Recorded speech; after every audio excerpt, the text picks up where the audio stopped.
Chapter 1401, Storm Dragon Armor, King of the Weather. 3. Mia smiled. My lord, you've been so focused on weapon refinement that you might not know about Death's Blade, Victor. She recounted Beckman's story and added, although Victor's move was very impressive. In my heart, the most striking scene is still when you summoned all 9 dragons and wiped out the Amethyst race. The Holy Infant found this amusing. God, the so-called Death's Blade. It's a supreme sword, immortal, okay? These people are always giving nicknames. He hadn't expected that after the Battle of Great Deer, his deeds would become so famous, even reaching the southern regions. Indeed, being too remarkable had its downside as it made one memorable. Mia looked at Ace's handsome face and suddenly said, in these turbulent times, with the 3 races in chaos, many 5th Circle wizards have already gone to the demon race and the barbarians to become distinguished guests. They're using the war to earn resources and make a name for themselves. I believe, with your strength, if you participated, you could make a significant name for yourself in less than 3 years, and it would be no less than Victor. The Holy Infant shook his head and sighed. Fighting and killing to make a name for oneself. I don't like that. Peaceful weapon making and cultivation are what I truly desire. Mia's eyes sparkled. At that moment, Holy Infant's image seemed even more grand and noble. Lord, this realm of yours is truly transcendent and extraordinary. I will get back to my tasks now. In the wilderness, Levi finished counting the spoils from the Battle of Great Deer. Aside from the level 6 divine talisman from Myriad Thunder, the rest were just insignificant materials and Dharma artifacts.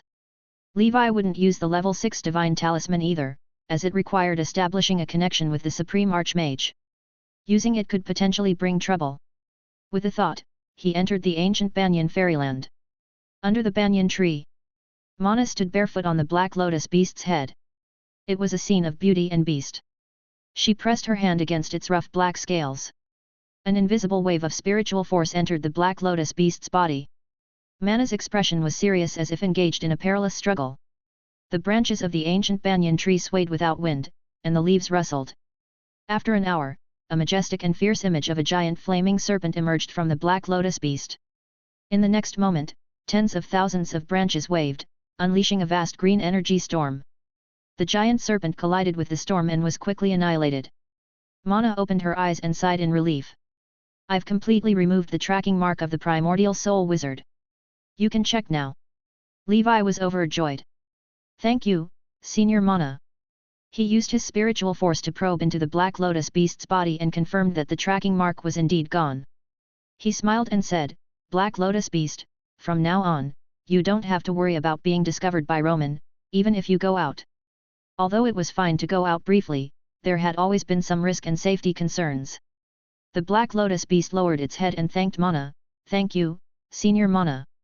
Unfortunately, I'm all alone and have nothing to offer in return. Mana placed a hand on her forehead. No need for that. I'm a bit tired. It's good that you're all right. Before Mana returned to the ancient banyan tree, Levi took out a golden leaf and asked, Senior, could you take a moment to examine this leaf and tell me what it is and how it should be used? Mana took the leaf and examined the golden runes on it. She said, based on the inheritance I received from the world-changing leaf, this item is related to the golden ancient tree. The golden ancient tree could devour universe sacred relics, which you wizards refer to as truth oddities. These objects had different names across various races and civilizations. After it devoured these oddities, it would use the power of the divine tree within it to give birth to the Golden Absolute's race. I suspect this leaf is a relic from the Golden Absolute's race, a special kind of truth oddity. Levi understood and asked, since this golden leaf is indeed a remnant of a foreign race's death, can I refine it? Mana shook her head. Refining it directly might not be possible. The truth oddity has been influenced by the Golden Ancient Tree's divine tree power. Directly refining it could affect your will and spirit. In severe cases, you might even become a vassal of the Golden Ancient Tree and turn into a member of the new Golden Absolute's race.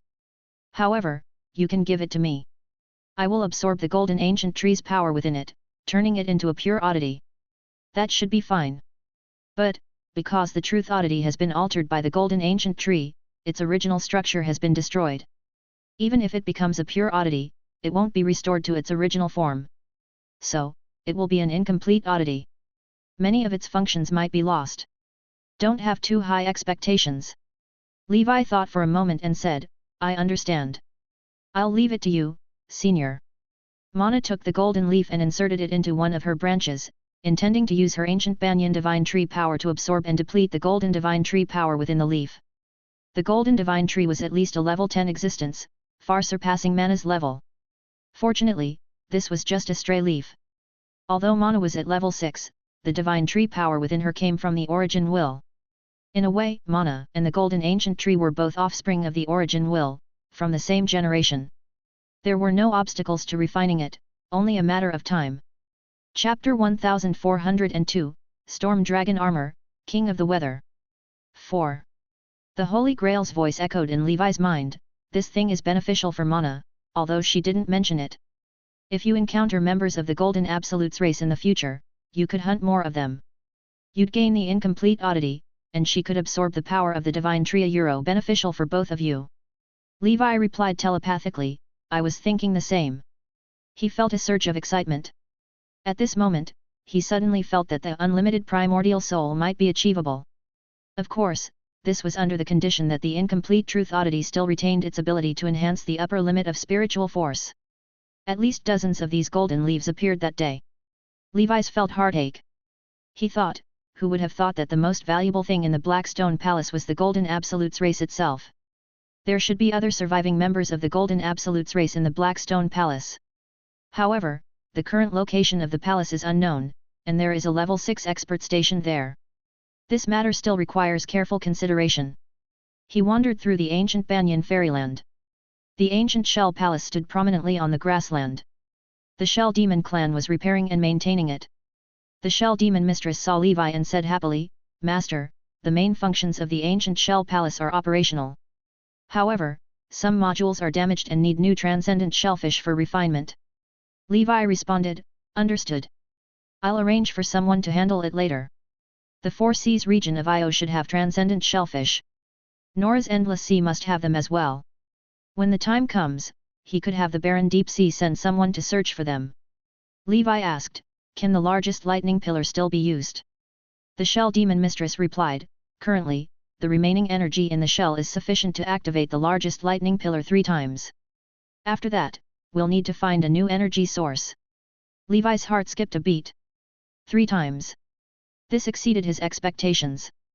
This meant, before advancing to level 6, he had 3 chances to pose a threat to a level 6 entity. If used wisely, he might even severely injure or kill an ordinary level 6 being with the ancient Shell Palace. It was thrilling to consider. Of course, Levi would not attempt such dangerous actions. Level 6 techniques were unpredictable. He lacked the confidence to face them relying solely on external items. He asked, what kind of energy source is needed to activate this largest lightning pillar? The Shell Demon mistress said, if you can find a level 6 lightning-type giant shell pearl and use it as the energy core for the ancient Shell Palace, it can release a level 6 attack once fully charged. Upon hearing this, Levi's heart sank. A level 6 giant shell and it had to be lightning type. There might not even be one in the entire 5th layer. Even if there was one, he wouldn't be able to defeat it. This was an unsolvable problem. The Shell Demon mistress looked at her master, who was frowning, and said, Master. My grandmother once mentioned that when she led our race to migrate, she saw a level 6 lightning-type giant shell from afar. She suspected it was a descendant of the ancient giant shell. If we become strong enough in the future, we can search for it in the underground world. The giant shell has an extremely long lifespan, so it must still be alive. Levi said, I understand. He left the Holy Grail. So many years have passed. If that giant shell is still alive, it will be even stronger. With my current strength, it's not feasible. The sense of danger I felt in the underground world might have come from that giant shell. Levi calmed himself. He could already use a level 6 attack 3 times. He wondered what more he could ask for. In the future, when using the ancient Shell Palace's ultimate move, I must be careful and make every use count. In the shelter, Levi took out the Lion King battle manual. During this time, he had nearly finished studying this combat technique. The Lion King battle technique was divided into 7 levels: Lion King's Roar, Lion King's Gallop, Lion King's Abyss Plunder, Lion King's Rabbit Hunt, Lion King's Elephant Hunt, Lion King's Conquest, and Lion King's Combat Body. Among them, Only the 7th level, Lion King's combat body, required a level 6 threshold. This meant that although both were Barbarian King level combat techniques, the Lion King battle technique was inferior to the Warlord catalog. The difference in concept was evident. Of course, this didn't mean that the Lion King battle technique was not a good combat technique. On the contrary, after quickly learning the first level, Lion King's roar, Levi found it similar to domineering and independent, and even more effective. He opened the proficiency panel. Levi. Lion King battle technique, level 2, 1/5000. Special effect, Lion King's roar. Lion King's roar unleashes an aura to intimidate the enemy, weakening their will to fight and increasing the user's strength. In the wilderness, Levi activated the combat technique, and his aura exploded. Roar. He roared, and thunder cracked. A circle of invisible ripples spread out from him. His strength and aura surged as if the king of beasts had possessed him. He slashed with his sword, and the ravine stretched nearly 1,000 meters. This sword strike was stronger than before. This was the power boost from Lion King's roar. Currently, the special statuses that could significantly increase Levi's strength include Furious Dragon Lord, Giant Dragon Warrior, Nightmare Descent, Bloodline Dharma Body, Crimson Emperor Dragon Dharma Idol, Crimson Dragon Slash. The effect of Lion King's roar was similar. It can be called the Lion King form. In the future, before a battle, a roar should be enough to scare the enemy. He contacted the Golden Lion Knight Dinos through the Tea Time Round Table. I have a combat technique that's more suited for you. I'll teach you the first 3 levels first. Study it well and adapt it into a combat technique that's better suited for knights. Chapter 1403, Storm Dragon Armor, King of the Weather. 5. After seeing the Lion King battle technique, Dinos' eyes lit up, and his breathing became heavy. He muttered to himself, Lion King's roar, Lion King's gallop, Lion King's abyss plunder.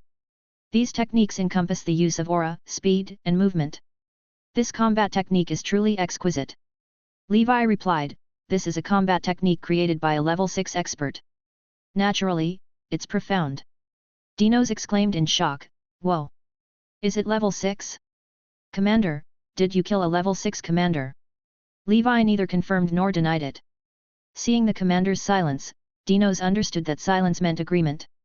As expected of the commander. No matter how hard they pushed themselves, they were still lingering at level 3 or level 4.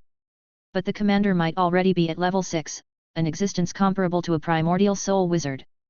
Feeling a surge of excitement and gratitude, Dinos said, thank you, Commander. I will work hard on my cultivation. The meeting ended. Under the moonlit night, Levi harnessed the moon's aura to practice the 5th stage of the Warlord catalog, the Thunder Half Moon. This move was incredibly powerful. With the slash of the sword, thunder crackled, and its momentum was unstoppable. During the day, he practiced his breathing technique, meditation art, and the Golden Dragon Break. In life, it was all about cultivation. Time flew by, and half a year passed. Over the past 6 months, Levi had completed several missions, all accomplished with ease, earning substantial rewards. He obtained several non-barbarian king level combat techniques like the Leopard God's Cannon, Dog King's Picture, and Rhinoceros God's Record. After familiarizing himself with these combat techniques, he assigned the members of the Holy Temple to study and comprehend them. With his current perspective, only barbarian king level combat techniques were worth learning. In the year 1220 of the Holy Brilliance calendar. Month of Winter. On this day, after finishing the last round of the Sky Dragon breathing technique, Levi felt a sense of limitation. He knew the Sky Dragon had reached its maximum. Levi. Sky Dragon breathing technique, level 16, maximum, evolvable/advanceable. He closed the panel and prepared the advanced secret medicine he had prepared earlier. The main ingredients were the level 5 bloodline essence of the Black Wind Winged Dragon and the Thunderstorm Wolf Dragon, complemented with the soul crystals of level 4 Wind and Lightning type mixed blood dragon clans, and other refined materials. The potion entered his body, and the long process of refining began. At the same time, in the Sea of Stars, on Fire Dragon Island. Master, it's Beckman. I've come to retrieve the sword. Beckman's voice resonated. The Holy Infant opened his eyes. He held the sword embryo of a purple secret sword and walked out, saying, the quality of this level 5 amethyst you provided is mediocre. It must have been left behind by an ordinary member of the level 5 amethyst race after their death. So, it's difficult for it to reach top grade. At best, it can only be a fine grade. Beckman chuckled and said, although I don't know much about weapon making, I do know that with the materials I provided, achieving fine grades is already a blessing. A fine grade wizard tool was something most ordinary 5th circle wizards could only dream of possessing. A top grade one was beyond imagination. The Holy Infant nodded and said, thank you for your understanding. After handing over the Earth Oddity to the Holy Infant, Beckman left in a hurry, unable to take his eyes off the secret sword. He intended to delve deeper into the flying secret sword technique. The Holy Infant put away the oddity. After the Earth God is finished refining, deliver it together to me. He was located in the Northern Territory, quite far from here. If it wasn't for something urgent, it wouldn't be worth making a special trip. Moreover, he was currently preoccupied with advancing and couldn't find the time to refine the oddity. In the year 1221 of the Holy Brilliance calendar. The month of flowers. The 56th year of the Dark Ancient Tower calendar. Outside Heavenhorn City. In a secluded area. Farah and the Ice Phoenix sat facing each other. Farah sneered and said, Victor is quite famous now. Ha, the Death's Blade, the founder of the flying secret sword technique. The Ice Phoenix replied, Lord Farah, don't be upset. He's merely showing off some exotic treasures. Otherwise, with Victor's cultivation level, how could he kill myriad thunder from dozens of miles away? Even with a top-grade wizard tool, it wouldn't be possible. I wonder who spread these rumors. Could it be Victor himself, trying to gain fame? Farah said, we can't rule that out. Next, I'm heading to Ron City with Victor for a mission. I'll invite him under the guise of discussing the operation plan and lure him into our trap. If we succeed, we can kill him without anyone knowing. If we fail, Victor will surely go to the Winged Tiger Barbarian King to complain. You have spoken to the Heavenhorn Barbarian King, right? I'll need his shelter when the time comes. The Ice Phoenix replied, I've already spoken to him. But, that aside, are you confident about killing Victor? Farah responded with confidence, the only threat Victor poses to me is that purple exotic sword. As long as I'm prepared and avoid being ambushed, plus the special array I bought, with our combined efforts, we have a near certain chance of killing Victor. The Ice Phoenix nodded, secretly anticipating the operation. After all, she stood to gain a share of the spoils. Out in the wilderness. After half a year, Levi successfully digested the Sky Dragon potion. He looked within himself. The Sky Dragon seed had grown more vivid and lifelike. It floated above the Sky Divine Palace as if it were a god overlooking everything. Within Levi's body, strength flowed endlessly, seemingly infinite. My endurance has undergone another qualitative transformation, greatly enhanced. To test how long he could last, he began repeatedly practicing the Warlord Catalog and the Lion King battle technique in the wilderness. He was like a tireless god of war, giving himself no rest at all. Until the break of day, he ended his practice, still yearning for more. Chapter 1404, Storm Dragon Armor, King of the Weather. 6. This way, I can practice my combat techniques almost non-stop, without wasting a single minute or second. The speed at which I cultivate experience will also be much faster. Combat techniques were different from foundational arts like breathing techniques and meditation arts. For the latter two, there was a limit to the duration and frequency of training. But combat techniques were different. As long as he didn't die of exhaustion, he could train as hard as he wanted. If I was the Liver Emperor before, then now, I'm the Cultivate God. Afterward, with a single thought from Levi, the projection of the Sky Divine Palace illuminated the heavens. A white palace, radiating a holy light and carrying the power of wind and thunder, appeared in the sky. With the Divine Palace at its center, within a radius of several miles, tornadoes and thunder began to weave and whirl together. A massive vortex of wind and thunder, several miles in diameter, appeared, like a descending typhoon, with the vast might of the heavens. The storm vortex crushed everything in its path, unstoppable, causing the wilderness to tremble. Anyone caught within it was rendered helpless. The purpose of the Sky Divine Palace is to control and launch wide-area storm vortex attacks. He withdrew from the Divine Palace. On the surface of his body, white feathers began to emerge, gather, and assemble. In the endless storm vortex, a 3-meter-tall blood source armor was born. The outer armor of the blood source armor was entirely made of white feathers, hard as iron. On its back were holy wings, like those of an angel. The hands of the blood source armor were as sharp as eagle talons. Its build was well proportioned, full of aesthetic appeal, and extremely graceful. Levi transformed into the dragon's angel, his white true armor's wings fluttering as he soared into the sky. The boundless strength within him seemed ready to burst forth. He extended his hands. In his left hand, a white vortex formed. In his right hand, a purple lightning ball condensed. He brought his palms together. The purple and white energies merged. A crystal clear blue orb, resembling a globe, slowly rotated.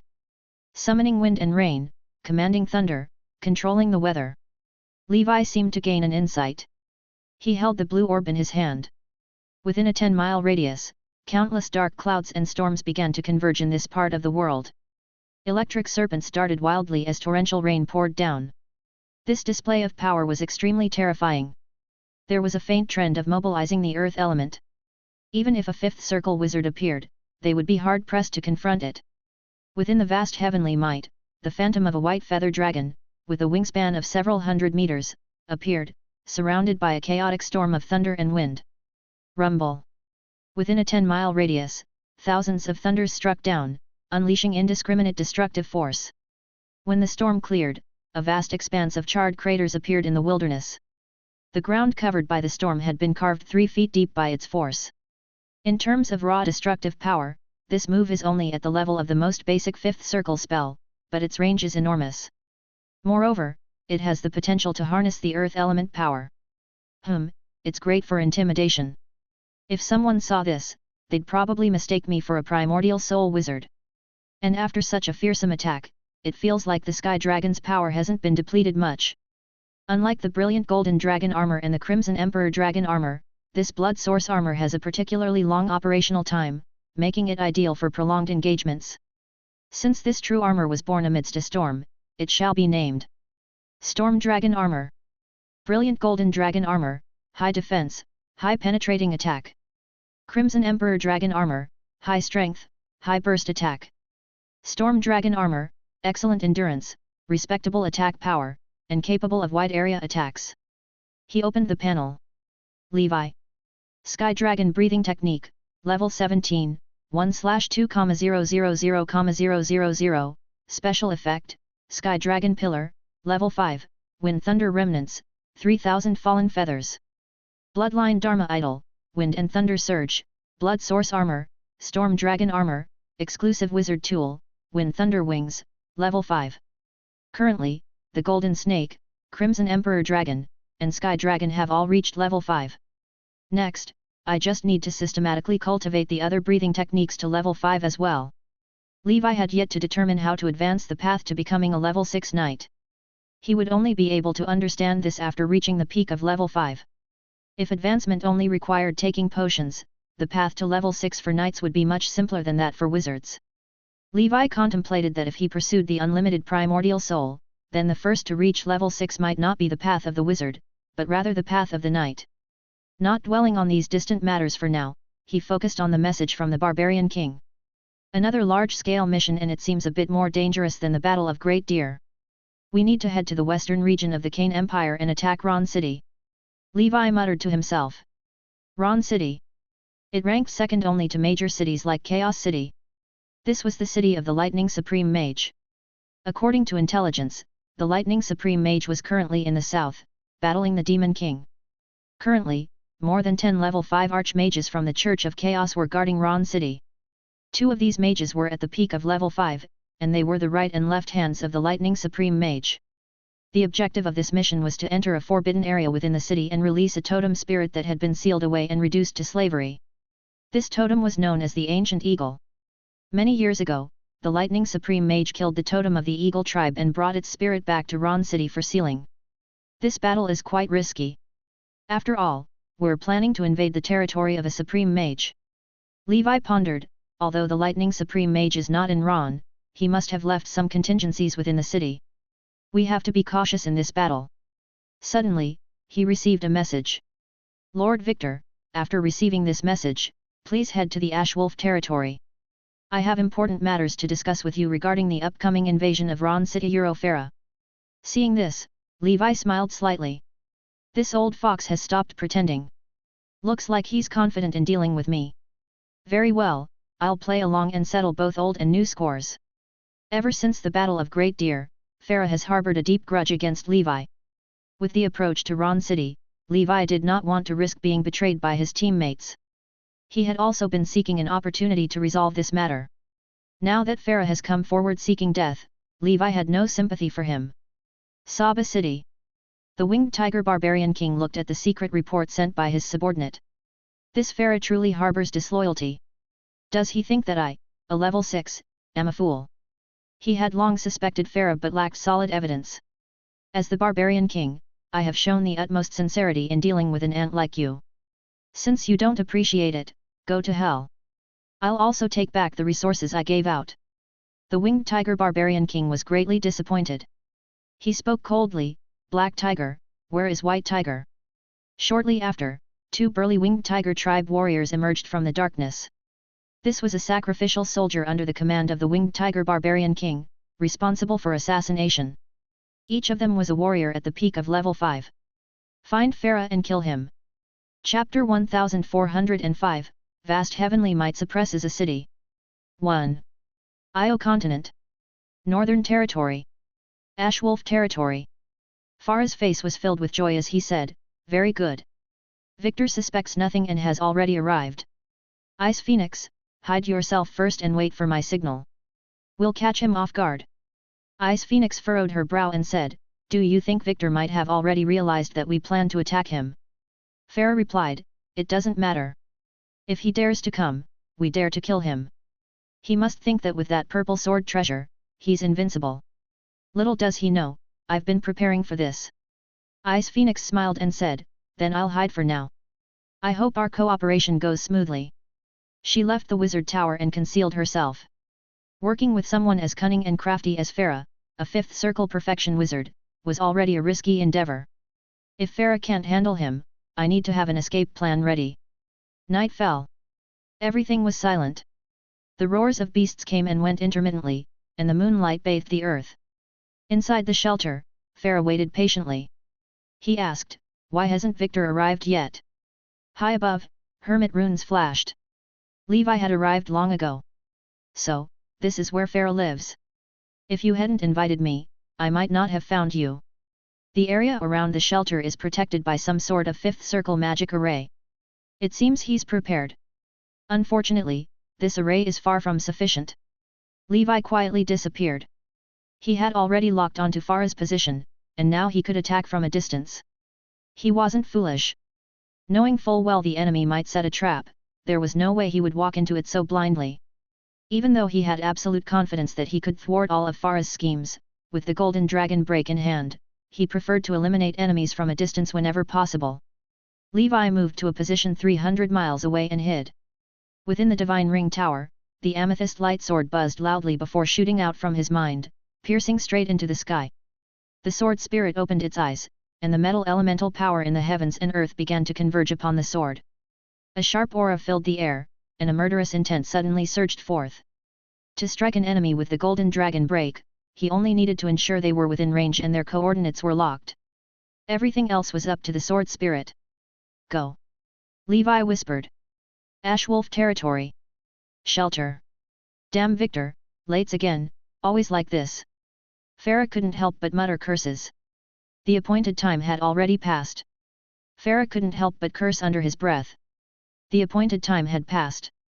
Wait, he's not using that move again, is he? His heart tightened. Then he remembered the array he had set up and immediately felt more confident. This 5th circle array was bought at a high price from an array wizard. Even a perfect 5th circle attack will be delayed for a while. I have enough time to respond. If he dares to use that purple exotic sword against me, I'll make sure his exotic treasure never returns. In a remote part of the wilderness, the Ice Phoenix, hiding there, seemed to see a purple light slicing through the night sky. What was that just now? Oh no! Victor has launched a long-range attack on Farah. The Ice Phoenix was startled and quickly sent a message to Farah. But there was no reply. First came the burst of purple light. Then, after a long delay, a deafening explosion echoed. A deep rift appeared where Farah was. The remains of the array were scattered everywhere, and a purple light hovered above the chasm. A figure was fleeing frantically. It was Farah. What kind of exotic treasure is this? Damn it, even the fifth circle array couldn't stop it. My protective wizard tool is shattered. Farah had underestimated the power of the purple sword. Without the accompanying sword spirit, the power of Golden Dragon Break was quite modest. It was enough to threaten a perfection fifth circle, but it wouldn't have made him so desperate. However, with the accompanying sword spirit, everything was different. After accumulating power, the amethyst light sword was like a low-level primordial soul wizard, drawing on the metal elemental power of the world. The longer it charged, the more powerful it became. If it weren't for the array, Farah would have been dead by now. The residual power of the amethyst light sword was still present. Farah hadn't run far before he was caught up again. He didn't even have a treasure that could traverse the void. His protective force field shattered under the purple light.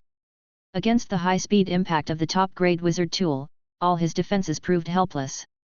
Behind him, the shadow of a fiery bull created by his innate spell appeared and charged at the amethyst light sword. The amethyst light sword's sharp metal elemental power sliced the ardent fire bull in half, destroying it. Farah's eyes were filled with rage as he shouted, "Ice Phoenix, why aren't you attacking? If I die, how can you survive alone?" Silence was his only reply. The Ice Phoenix seemed to have vanished. "I'll fight it out with you!" Farah roared, his entire body engulfed in flames as he transformed into a ball of fire. It was clear he had used a method similar to elementalization. Within the amethyst light sword, the accompanying sword spirit remained cold and silent. After charging, the endless metal elemental power stored within the sword's world erupted completely. This power seemed to transform into thousands of invisible, transparent metal elemental sword chi. Boom! Farah's elementalized form was instantly pierced through. Amidst the flames, Farah's furious roar could be heard, "Victor, how dare you harm me? The winged tiger barbarian king will not let you go. Come out and face me. You only dare to hide in the dark and launch a sneak attack, relying on the power of your exotic treasure. Victor, don't kill me. I'm a member of the Fire Bull family. Do you want to offend several primordial soul wizards at once?" Chapter 1406, Vast Heavenly Might Suppresses a City. 2. Not long after, within the flames, Farah's voice completely vanished. The amethyst light sword hovered in the air, emitting a buzzing sound as it focused ahead. The flames died down. A body riddled with holes fell to the earth. Farah's eyes were wide open, and he had ceased breathing. Elementalization could indeed provide immunity to many physical attacks. However, Levi's Golden Dragon Break didn't rely solely on physical attack. The metal elemental power within it could also be used for spell attacks. Under such high-speed impact, most enemies died directly from the physical assault. Even before Farah died, he did not detect any sign of his attacker. A tracking mark in the shape of a fire bull appeared but floated aimlessly in the air, unable to locate its target. Tracking marks also had range limitations. The person who killed Farah was too far away, rendering the tracking mark ineffective. This was the power of the flying secret sword technique. The void cracked open. A small bugman emerged, devouring the soul imprint and Farah's soul before quietly closing its mouth. Such a remarkable soul couldn't be wasted. Outside the dark ancient tower. Realm of Crimson. Flaming Mountain, Fire Bull family. Lord, according to the latest news, Farah is dead. From the brief flash of purple light in the projection, it appears he was killed by Death's Blade, Victor.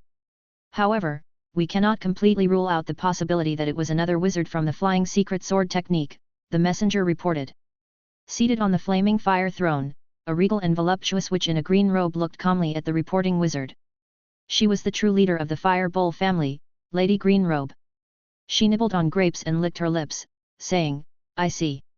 So, the team we sent out was completely wiped out." The fifth circle wizard's expression stiffened, then he responded quietly, "From what we can tell, that seems to be the case." With the opening of the ancient tower, there were numerous exceptional talents, powerful foreign races, and various unexpected changes. Added to that, Wizard Farah made several decision errors. Lady Greenrobe said coldly, "There is no need for explanations. The Fire Bull family will seek revenge, and you know what must be done next." In the sub-dimensional portal. Bronze Realm. At the Metal School's dojo. Platinum Steeple. This was the organization where the legendary wizard Platinum Wind Roger was once born. Now, with the decline of the metal school, it was no longer as illustrious. However, relying on the legacy of a legendary figure, it remained the leader of the metal school. Currently, there was also a grand wizard holding a high position in the central realm. However, not to mention the four foundational schools: Earth, Fire, Wind, and Water. Frost and Thunder, the two mutated elementalist schools, were faring better than the Bronze School. Frost had the Frost Witch rise against all odds, single-handedly changing the entire school's situation. As for Thunder, its status had always been on par with the basic elementalist schools, despite being a mutated one.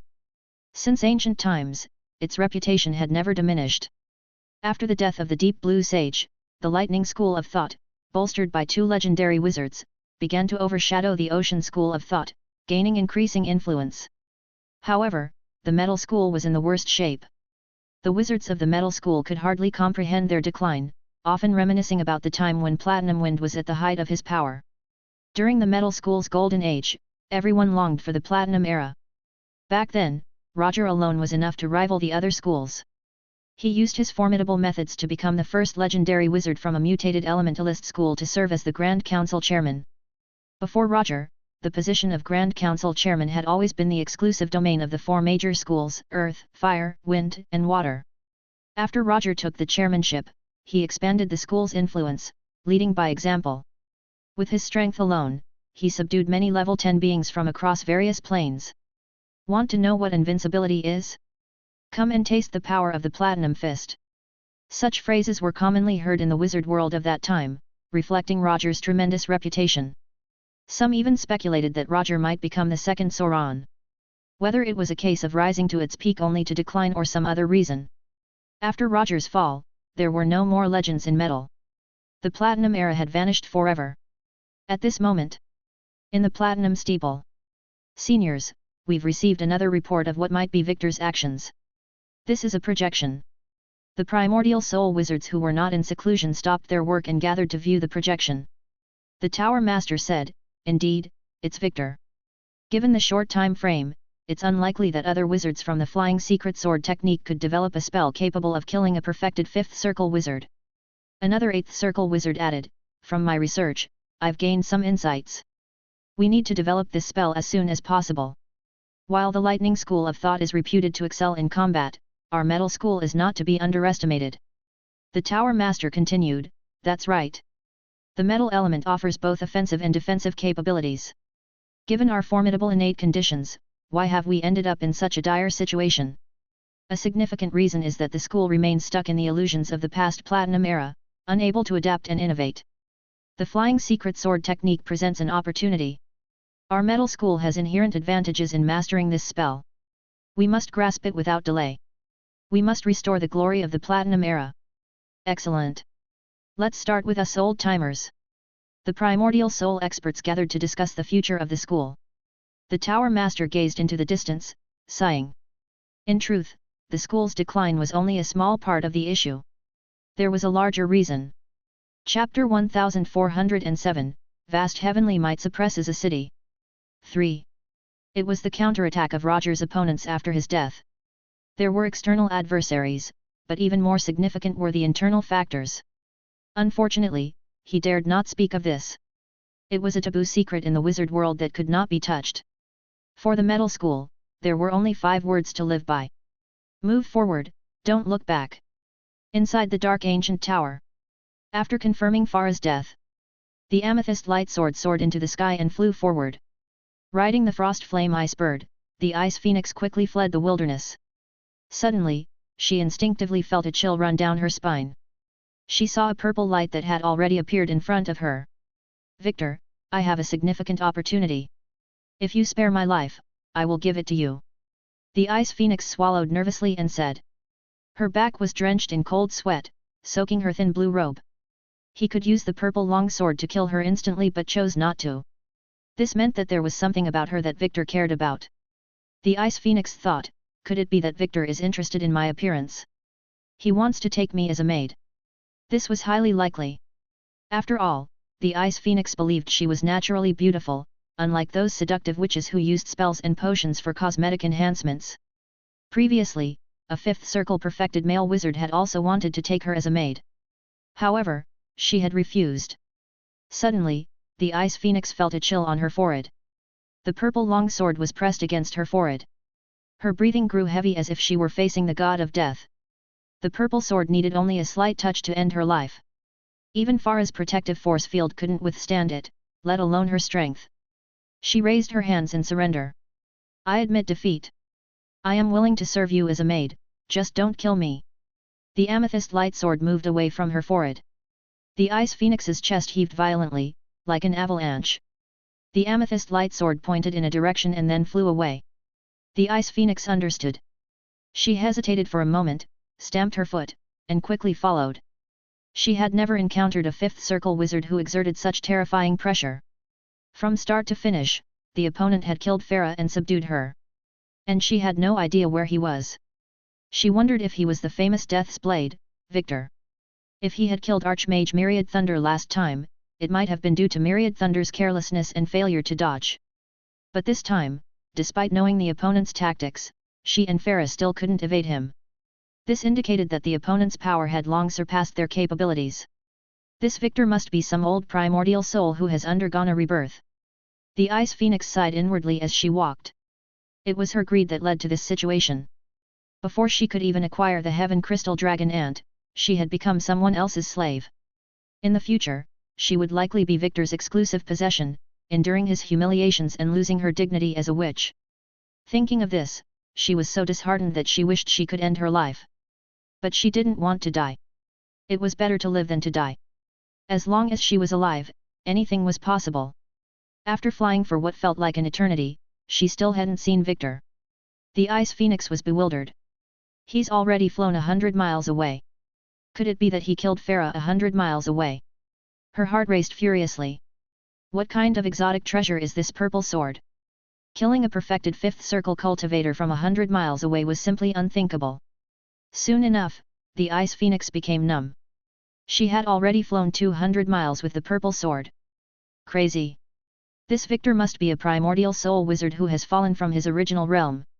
However, it appeared that Victor was still ahead.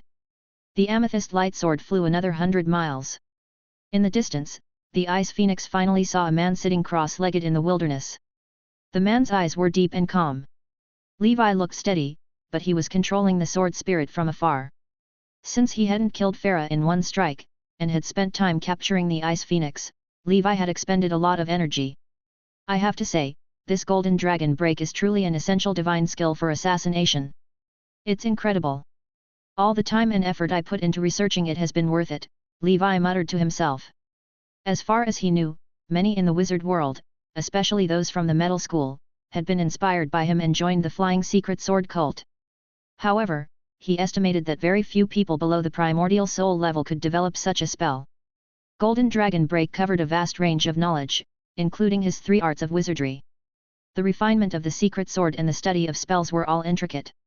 Moreover, the power of the amethyst light sword was also greatly attributed to the accompanying sword spirit.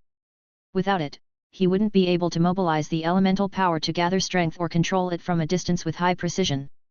The amethyst light sword's destructive power would be significantly reduced. The addition of the sword spirit meant that the current power of Golden Dragon Break far exceeded Levi's initial expectations when he first designed the spell.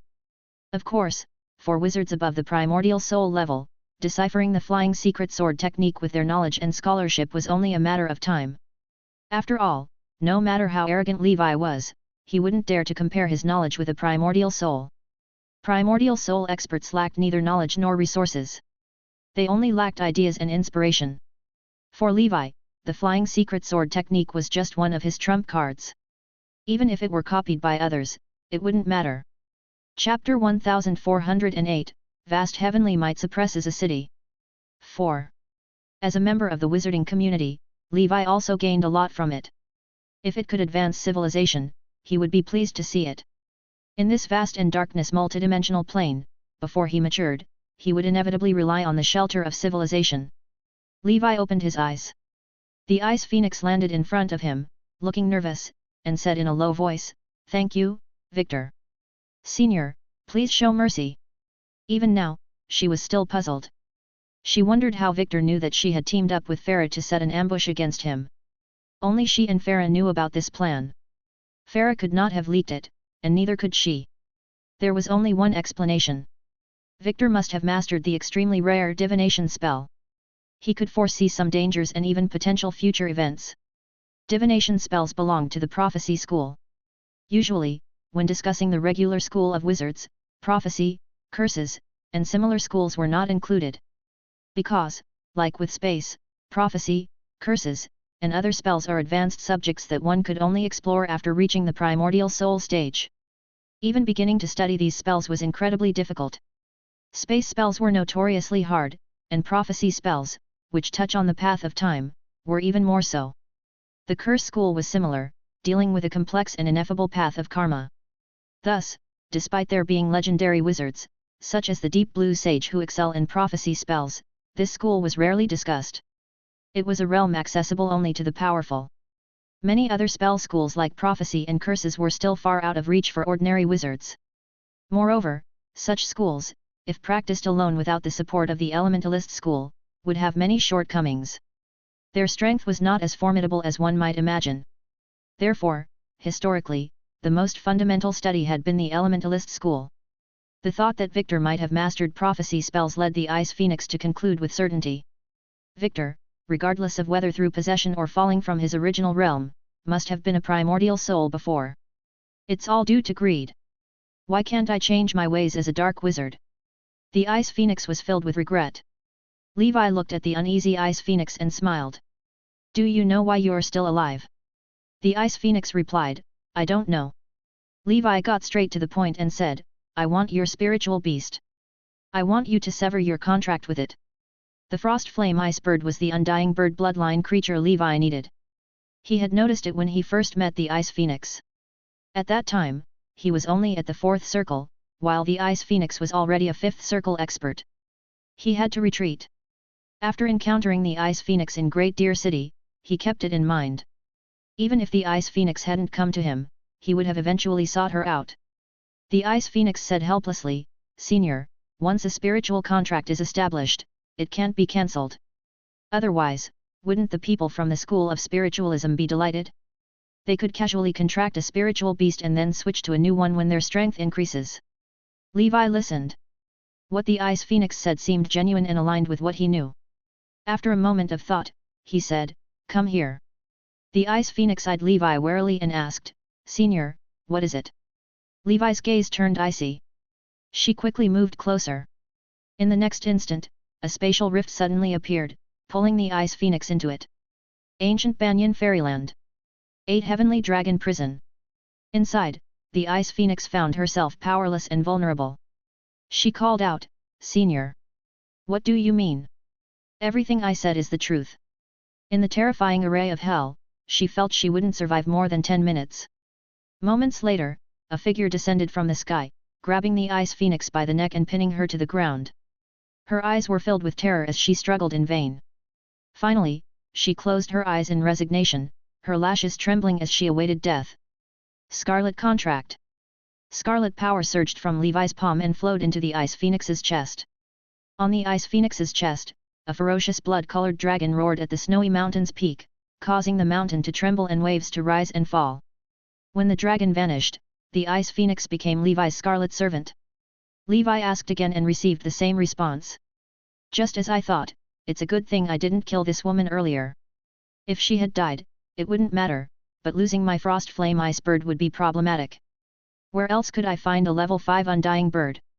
Levi's Inferno Dragon breathing technique had always been hampered by the undying bird, and now he finally saw a glimmer of hope.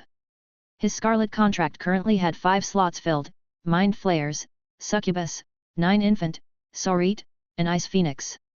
Among these, 9 infants could be released without issue. The Mind Flayers couldn't be released as they were crucial. If released, the Mind Flayers would certainly devour their master. The Succubus wasn't immediately useful, but Levi kept it for future contingencies. Sorcerer also couldn't be released due to past grievances. This Ice Phoenix could have been subdued with the Excalibur without the Scarlet Contract. However, to be cautious, Levi decided to use the Scarlet Contract first. No restraining method was as secure and reliable as the Scarlet Contract. Moreover, he currently had no suitable contract candidates. Levi asked, Ice Phoenix, what is the opportunity you mentioned? Tell me everything. The Ice Phoenix responded respectfully, Master, the opportunity I'm referring to is an extremely powerful Zerg called the Heaven Crystal Dragon Ant. Chapter 1409, Vast Heavenly Might Suppresses a City. 5. The Ice Phoenix revealed her plan. Levi listened. He couldn't help but find it amusing. He thought, the Ice Phoenix and Sorit are like siblings who have never met. One of them pays lip service to a primordial soul wizard while secretly plotting to seize a Morning Star level oddity, and the other is even more ambitious, attempting to contract a rank 6 Zerg. When it comes to sheer confidence, I am far behind them. Levi asked, how confident are you in accomplishing this? The Ice Phoenix replied with embarrassment, not even 1/10. I'm just trying my luck. As the saying goes, fortune favors the bold. Ordinary wizards like us are not the chosen ones.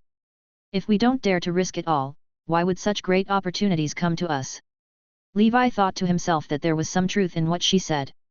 On the path of cultivation, there was no absolute stability. Resources were obtained through struggle and risking one's life. However, a success rate of 1 in 10 seemed no different from courting death, in his opinion. With his cautious nature, he would only take action if he had at least a 99% chance of success in life-threatening situations. Levi said, from now on, you will continue to infiltrate the Heavenhorn tribe and gather information for me. If there is any news about the Heaven Crystal Dragon Ant molting, inform me immediately. I will figure out a way to contract it.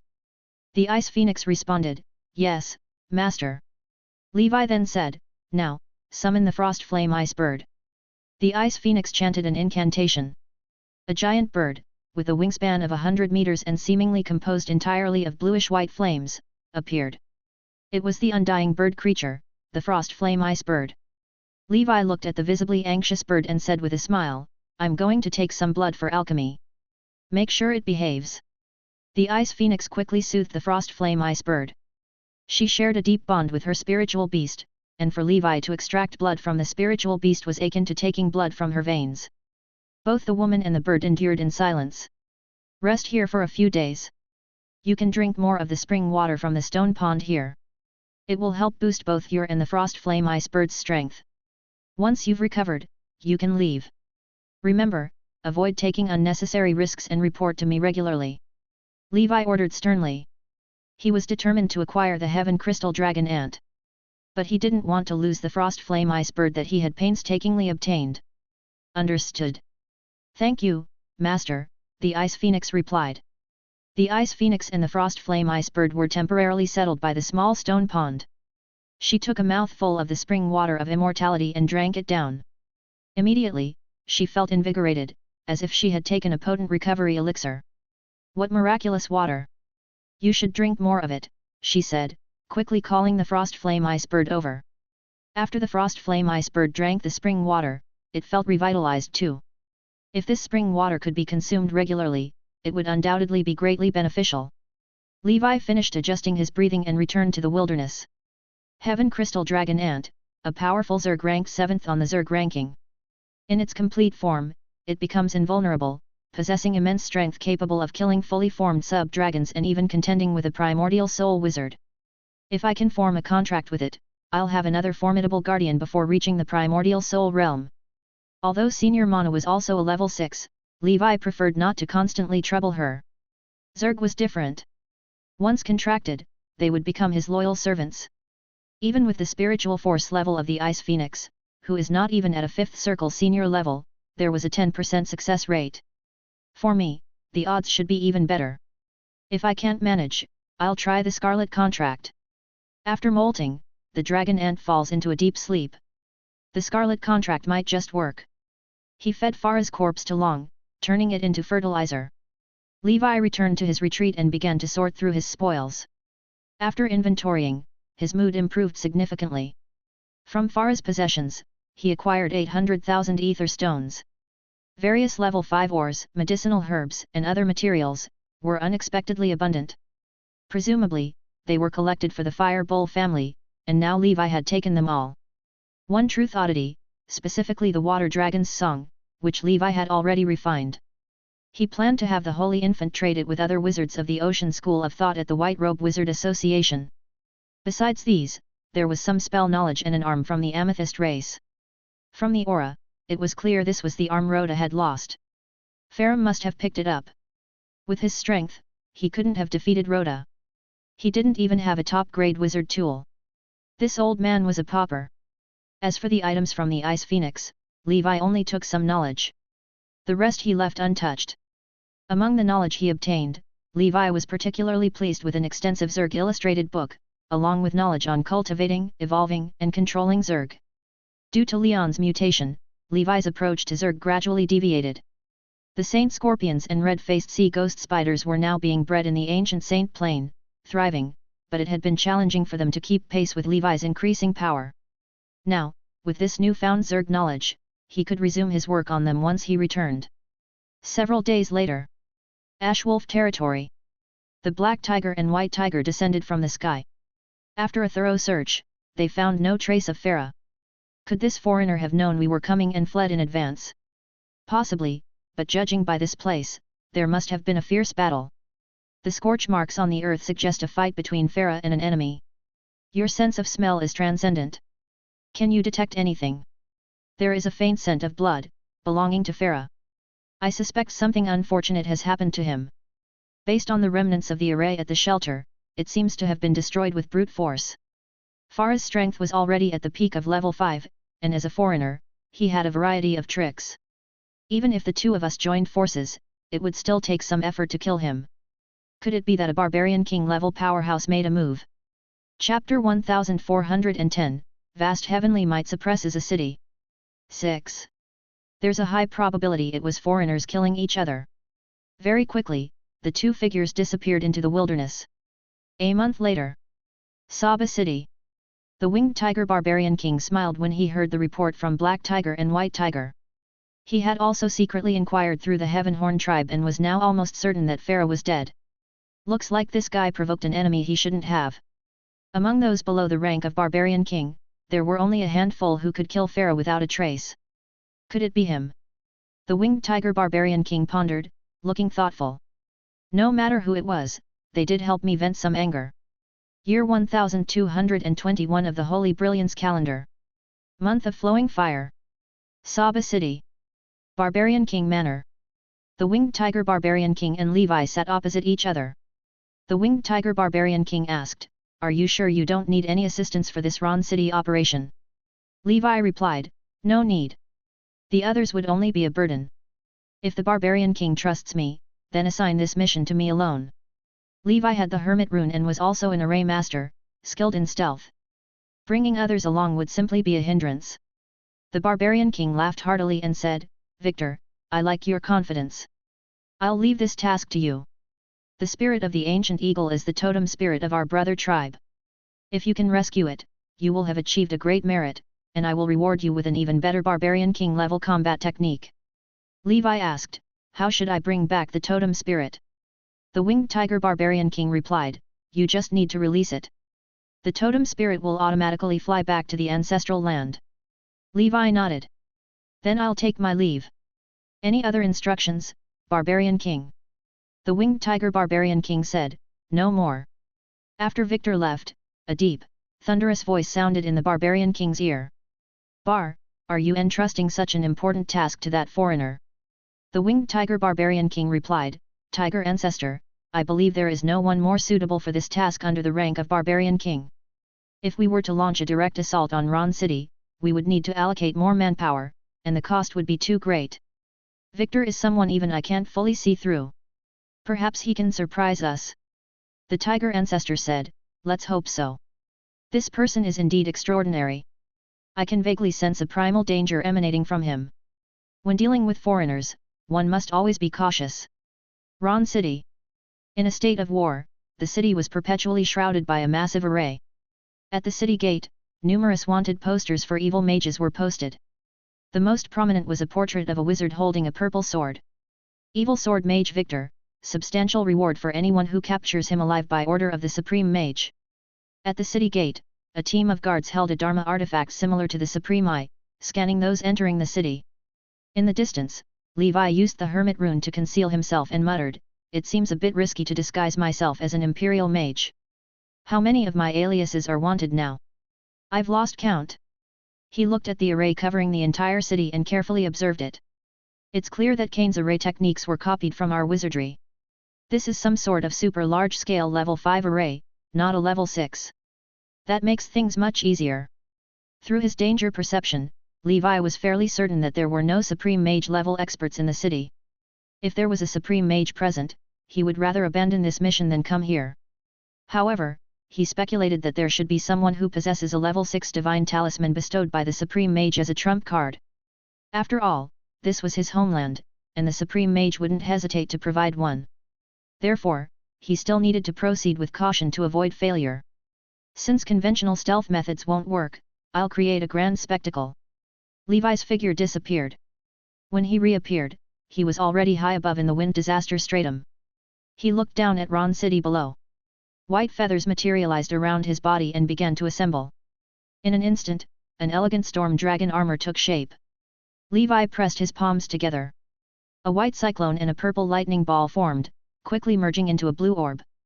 In his mind, Levi couldn't help but recall the background music of The Fishing Boat Sings at Dusk. He chuckled and said, "Good evening, dear viewers.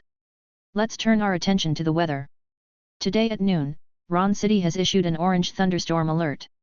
The blue orb shot up into the sky. "Let the storm come even fiercer." Levi snapped his fingers. The blue orb began to spin rapidly in the wind disaster stratum. Above Ron City, wind and clouds gathered, and the sky changed color. Thunderclouds, like fish scales, stacked densely on top of each other. The air pressure grew heavy, and muffled thunder rumbled. Although it was noon, the dark clouds engulfed the city, blocking out the sun. In an instant, a massive thundercloud covered Ron City completely. The wind howled, and lightning snakes brewed within. Under this vast display of heavenly power, everyone seemed insignificant. After placing the orb in the wind disaster stratum, Levi paid no further attention. From then on, until his sky dragon power was exhausted, the orb could continuously unleash fierce storms and lightning strikes. This was the terrifying power of the storm dragon armor. Summoning wind and rain, wielding thunder, the weather dragon. In Ron City. On the streets. Amidst the flashing lightning and roaring thunder, mortals stopped in their tracks and looked up at the sky in awe. At some point, an immense thundercloud, seemingly capable of world destruction, loomed overhead. Everywhere they looked, dense, web-like purple lightning snakes swam, brewed, and expanded. What's happening? Which archmage is fighting here? No way, does an archmage possess such power? Indeed, only Lord Lightning Supreme Mage could wield such power in Ron City. I saw the Supreme Mage casting spells with my own eyes when I was a child. The mortals living here were not unfamiliar with mages. They had seen archmages in action, creating grand spectacles. But a phenomenon that covered half of Ron City like this was unheard of. Inside the church, a fat imperial archmage was enjoying the service of a maid. Archmage Lei Shan, Reynolds. One of the peak level 5 powerhouses guarding Ron City. He was the younger brother of the Lightning Supreme Mage, and they were close in age. Although he was at the pinnacle of level 5, he was nearing the end of his life. With little hope of reaching level 6, he indulged in pleasures daily. "Lord Lei Shan, this is bad. It appears a level 6 entity is attacking Ron City." A mage rushed in urgently and shouted. "What? A level 6 entity?" Lei Shan jolted, pushed the maid away, and flew outside. Endless thunderclouds and raging storms filled the sky. Wind and lightning elemental powers raged wildly. A hallmark of a supreme mage's strength is their ability to control the weather over a vast area and mobilize the elemental power of the earth. On this continent of Io, could there be another lightning-type supreme mage besides my brother? Chapter 1411, 30 Petals of Red Lotus Purgatory. Heavenly Pegasus Star Soul descends to the world. Large chapter, asking for monthly tickets and subscriptions. Ron City. Lei Shan's face was solemn. It wasn't long before a female mage flew in, her charming eyes like silk, a beauty with an alluring figure. Dressed in light and sexy clothing, holding a curved blue staff in her hand. Lei Hu, an archmage, was said to be the delicacy of the Magic King. Over 10 rank 5 auras rose from various corners of Ron City. They all looked up at the sky with grave expressions. With such a terrifying might of the heavenly phenomena, if it's not the Lord Magic King, then it must be a level 6 evil mage attacking the city. It's over, we're going to die here. Within Ron City, people were panic-stricken. Lei Shan shouted loudly. Don't panic, everyone. I have informed the Lord Magic King, and he has arranged for the closest Magic King expert to come to our aid, which will take some time. Before that, our only chance of survival is to defend Ron City to the death. Lei Hu said. Lei Shan, you are the Lord Magic King's own brother, so you should have a level 6 divine talisman to save your life. If the array cannot hold, don't hesitate to use it. Lei Shan glanced at her and said coldly.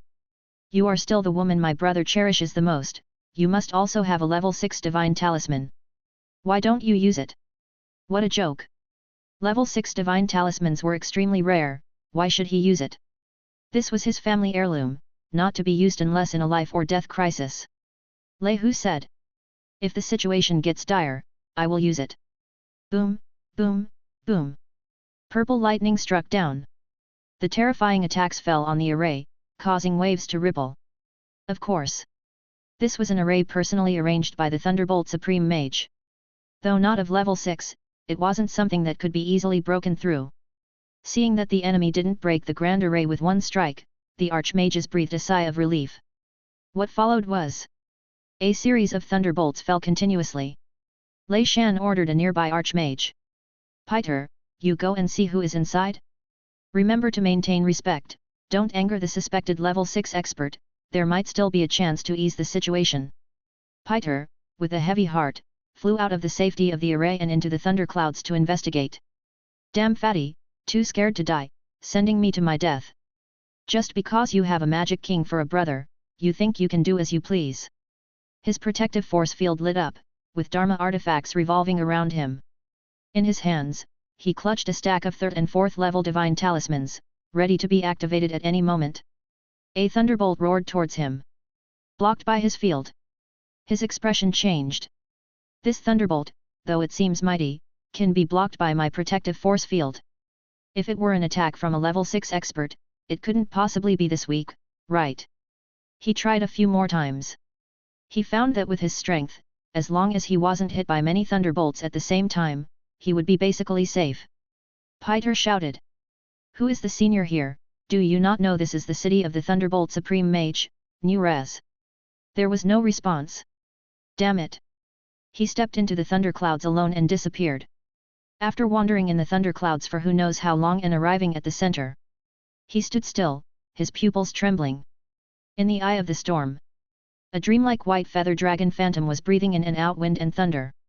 Its wings span hundreds of meters, the long, narrow eyes revealing a lazy and elegant demeanor. A figure clad in white feather armor appeared out of the void and quietly landed behind him. He was quick to react, blasting out a stack of talismans in return. An explosion of attacks filled the sky. However, they were all blocked by the white feather armor.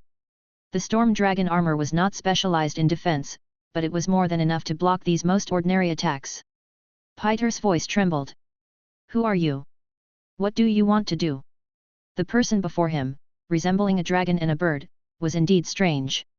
A body-tempering clone in rock demon form shot out from the thunderclouds, directly embracing him. He struggled desperately, his attacks falling onto the rock demon's body, annoying but ineffectual.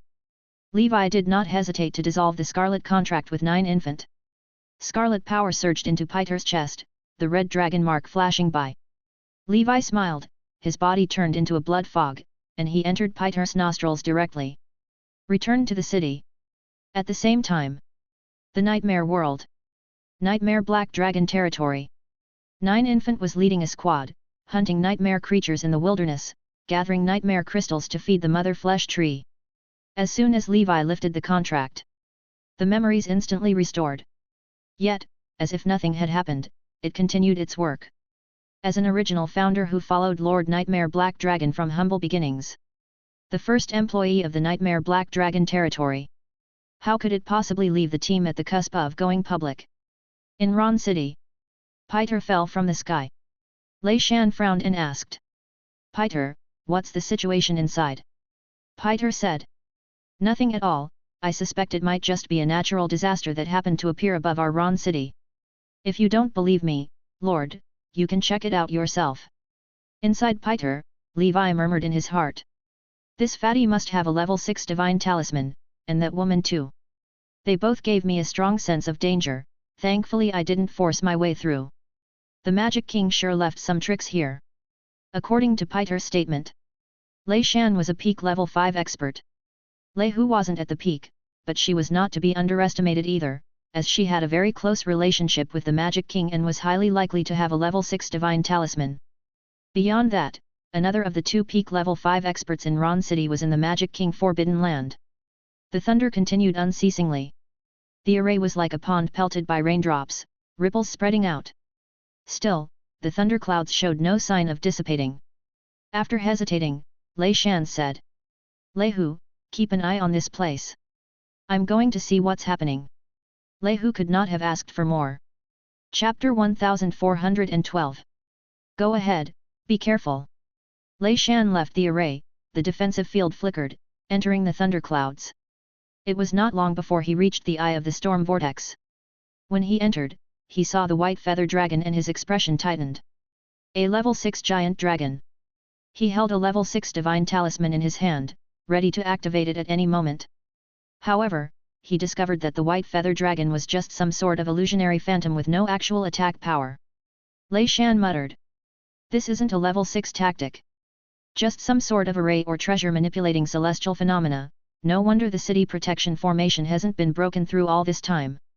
Suddenly, 4 figures darted through the thunderclouds, attacking him. Water God, Fire God, Wind God, Body Tempering Clone. Although God Nick was not yet ready, the power of the 3 gods combined with the Body Tempering Clone was enough to contend with Lei Shan. Were it not for the concern that pushing Lei Shan into a corner might lead him to use the level 6 divine talisman and perish together, Levi would have also hidden the Black Lotus beast inside. At this moment, Lei Shan already understood. From the beginning until now, no level 6 being had descended. It was just someone creating a level 6 illusion, merely blustering. Now he was being delayed by a horde of alchemical creatures, and the real enemy must have already infiltrated the city. Damn, I've been fooled. 4 figures came killing. Lei Shan hesitated for a moment, but still didn't use his precious level 6 divine talisman. With his strength, spending a little time was enough to defeat these guys one by one. He wanted to see who dared to bluff on the Supreme Archmage's territory. Ron City. Lei Hu's expression changed. Peiter, for some reason, suddenly rushed towards her. She reacted quickly, swinging her green staff. Thunder Arrow skill. A green thunder arrow shot out explosively. The thunder arrow struck Peiter, who didn't defend himself and was directly blasted into a blood fog, falling on the spot. In the blink of an eye, a spatial rift emerged behind Lei Hu, the tremendous suction pulling her into it. Ancient Banyan Fairyland. Under the banyan tree, Mana looked at the female mage descending from the sky in the distance and said helplessly. He really can't stay still. The Holy Grail said with a smile. You possess endless lifespan and the power of the divine tree, unable to understand the plight of short-lived species who find 1,000 years too long, and vie desperately for every minute. For them to grow stronger, they must do so. Inside the 8 heavenly dragon prison. Although Lei Hu did not understand the situation, she knew she was ambushed by the enemy and instinctively set up a protective force field. In front of her, a black giant appeared, 3 heads and 6 arms, 20 stories tall, who slashed her force field apart with a single sword strike. Behind her, a mountainous black lotus beast embraced her with heaven-supporting giant arms. With attacks from both sides, she was truly caught in a difficult situation. All her many defenses and attack methods crumbled effortlessly, layer by layer. This life and death crisis made her realize that the enemy had come prepared. She did not hesitate to use the level 6 divine talisman. However, before she could form that thought, domineering and independent, Nightmare Dragon's breath. An overpoweringly strong draconic aura enveloped her, causing her to freeze. Immediately after, a blast of spiritual force invaded her mind, causing her intense pain. Lei Hu's spiritual force was not on par with Levi's. Several feather blades came shooting at her, pinning her to the ground in a spread-eagled position. A figure suddenly appeared before her. One incredibly sharp claw gripped her head. The other stabbed into her chest, grasping her warm chest as blood flowed freely. From being sucked into the nameless space to being subdued. All of this happened smoothly, as if it had been rehearsed countless times. In excruciating pain, the blood drained from Lei Hu's face as she looked fearfully at the draconian bird-like creature. The creature just needed one thought to crush her heart and brain. She gasped for breath in fright and said, "Don't kill me, I'll give you anything you want. I am the woman of the Thunderbolt Supreme Mage, also a high-ranking member of the Church of Chaos. I have the Thunderbolt Supreme Mage's tracking mark in my body. If you kill me, he will pursue you relentlessly until death." Before Levi even asked, the woman had already spilled everything. Levi was unmoved. The power of the Scarlet Dragon surged into her chest as he attempted to implant his own crimson tracking mark. Yet he discovered that, indeed, there was a lightning-shaped tracking mark in her body, emitting a powerful majesty. Obviously, it was the mark implanted by the Thunderbolt Supreme Mage. Levi dared not act rashly. "It really is here." He sealed the woman's spiritual and wizard powers with a spell. Then, unabashed, he brought her before Elder Mana with a wry smile. "Elder, I must trouble you again with this," Mana said. "No worries." She pressed her palm on Lei Hu's forehead, and a wave of green energy surged into her body. A lightning phantom struggled within but was soon overwhelmed. "It's done." Mana returned to the branch, sitting and swinging on it. Her pristine feet swayed lightly, radiating an air of calm. Seeing the tracking mark removed from her body, Lei Hu's expression dramatically changed as she exclaimed in shock. "This is the level 6 expert, Queen Banyan. You're that evil dragon abomination who stole the Holy Grail." Levi sneered. "Don't talk nonsense, what do you mean stole? I took it fair and square." The next moment, the overwhelmingly powerful force of the Scarlet Dragon surged into Lei Hu's chest, implanting the tracking mark. Lei Hu, clutching her painfully throbbing chest, said, "Master, what are your orders?"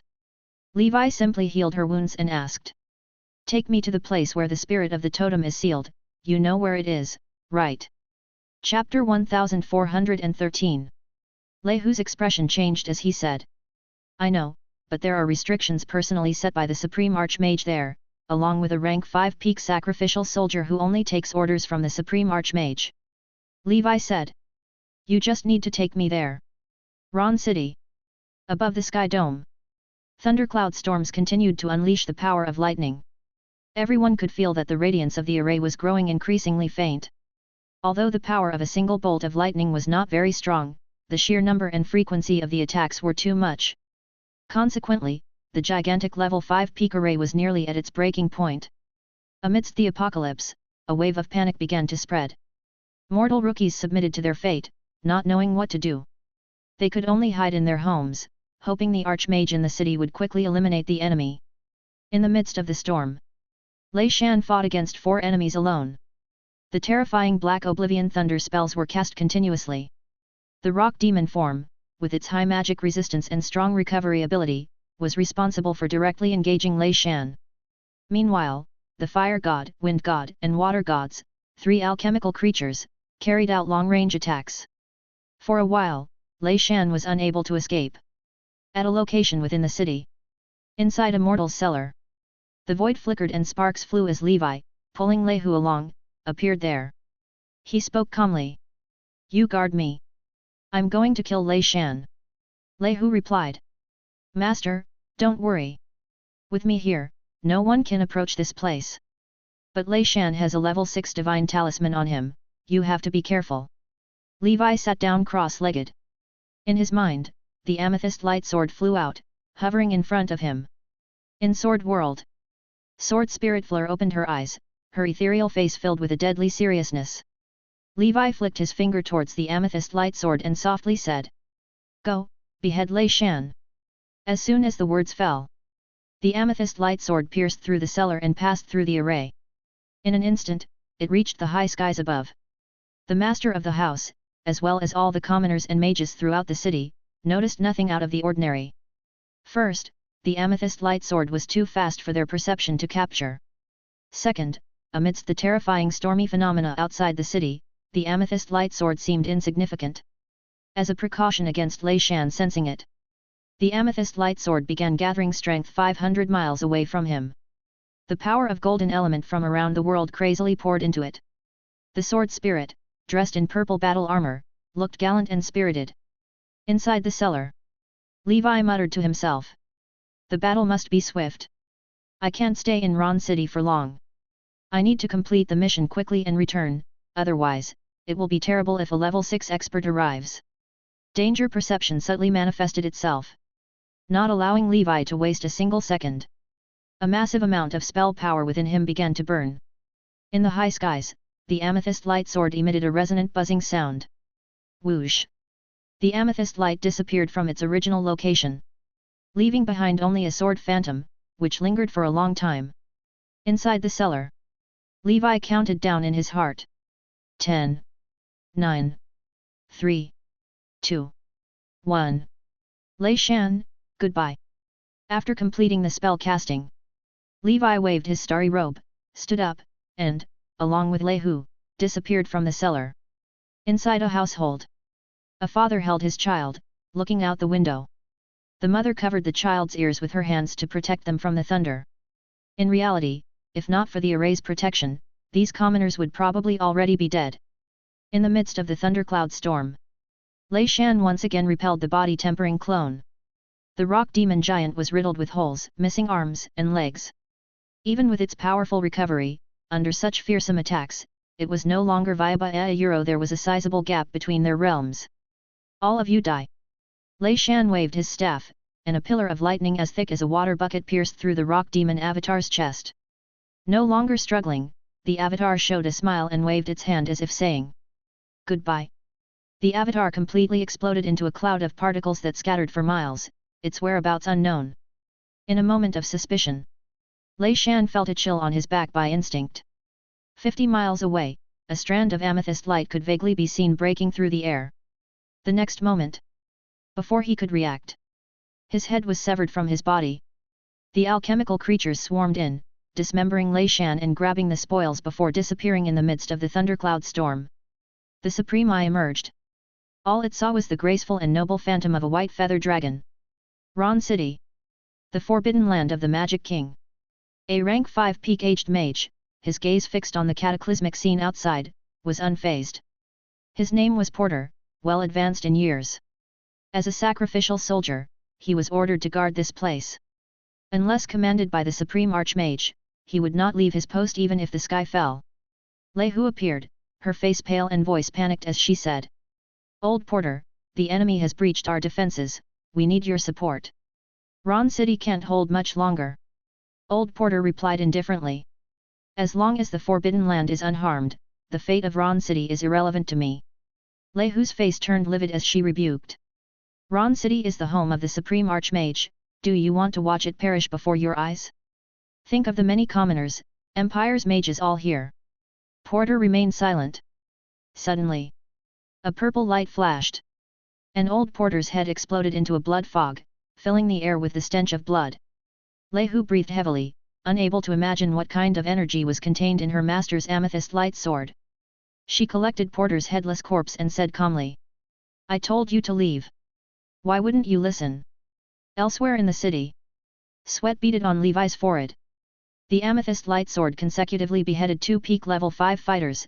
It seemed effortless, but the strain on all fronts was too great. He had just consumed a highly valuable quick recovery medicine, yet it would be very difficult to unleash the third sword anytime soon. Soon after, he arrived at the Magic King Forbidden Land. Levi's eyes twinkled as he carefully observed the restrictions below. Chapter 1414. The restriction array set up in this sealed land is merely of peak rank 5 standard.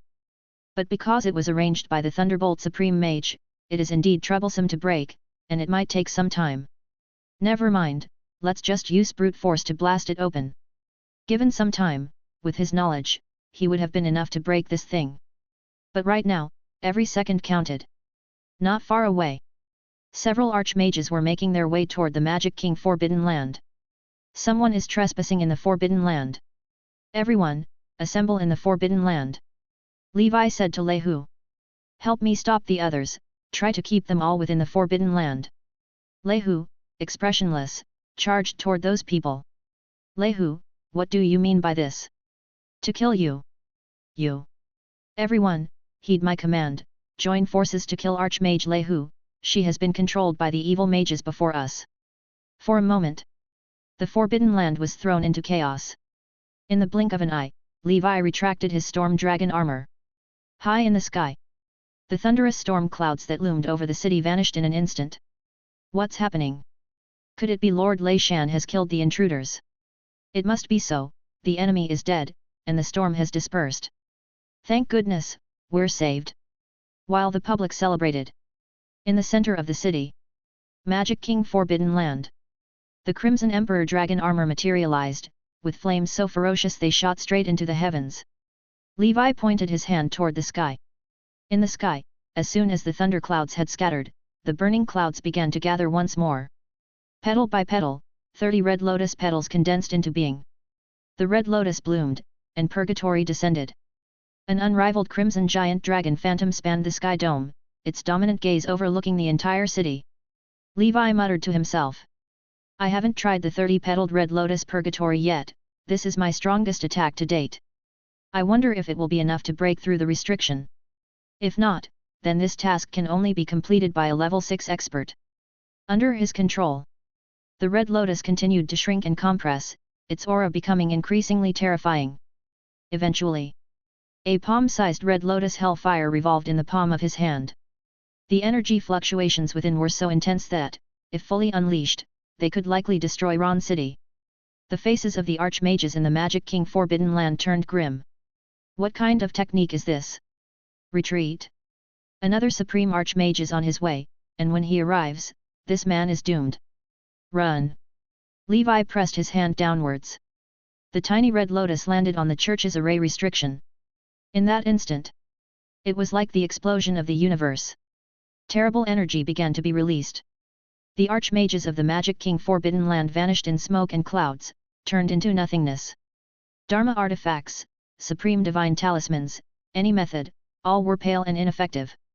At the same time, the attacked restriction array of the Forbidden Land also started to flash wildly. Array lights flared greatly, with countless bolts of thunder shooting up into the sky. A 200-meter-tall thunder god illusion clad in beastskin and with a war drum hanging from his waist, emerged above the Forbidden Land. The thunder god looked indifferent as his giant palm swatted at the red lotus. The shockwave released by the red lotus shattered the giant palm. Boom boom boom. The terrifying sound of explosions was endless. In the center of the Magic King Forbidden Land, all life vanished in an instant. This place was a forbidden land, apart from a few of the church's mage guard, there were no mortals. And Levi had deliberately compressed the range of the explosion, focusing on combating the power of the array restriction. Otherwise, had the Red Lotus Purgatory struck, who knows how many would have died in Ron City. Although mortal lives are considered inconsequential in chaotic times, Levi still did not want to kill the innocent indiscriminately. As the thunder god illusion dissipated, a mushroom cloud rose from the Forbidden Land. It directly tore a hole in the city protection formation above. When the aftershocks of the explosion faded, the entire Magic King Forbidden Land had become a scorched earth of hell. Magma flowed freely, and smoke filled the air. Within the ruins, the shattered thunder god illusion silently dissipated. Beneath, an opening had appeared in the restriction. Under the might of the 30-petaled Red Lotus Purgatory, even the restriction array set by the Magic King had been breached. Beneath the Forbidden Land, sealed land, a green-hast eagle phantom was pinned to the wall, looking listless and weak. Surrounding it were various experimental devices and research equipment. It was the ancient eagle, Igor. A long time ago, it was captured by the Thunderbolt Supreme Mage and sealed here for research. This place, not a trace of elemental power was present, a true forbidden technique territory. Even with great abilities, it was hard to utilize them here. Now, as the restriction was blown open a gap by Levi, outside elemental power began to trickle in. The blue giant eagle opened its mouth wide, swallowing like the sea-swallowing whale, a powerful suction emerging from it as it frantically absorbed these elemental powers to mend its specters. Its aura started to climb, its body swelling up. The nails sealing on its body began to pop out, one by one.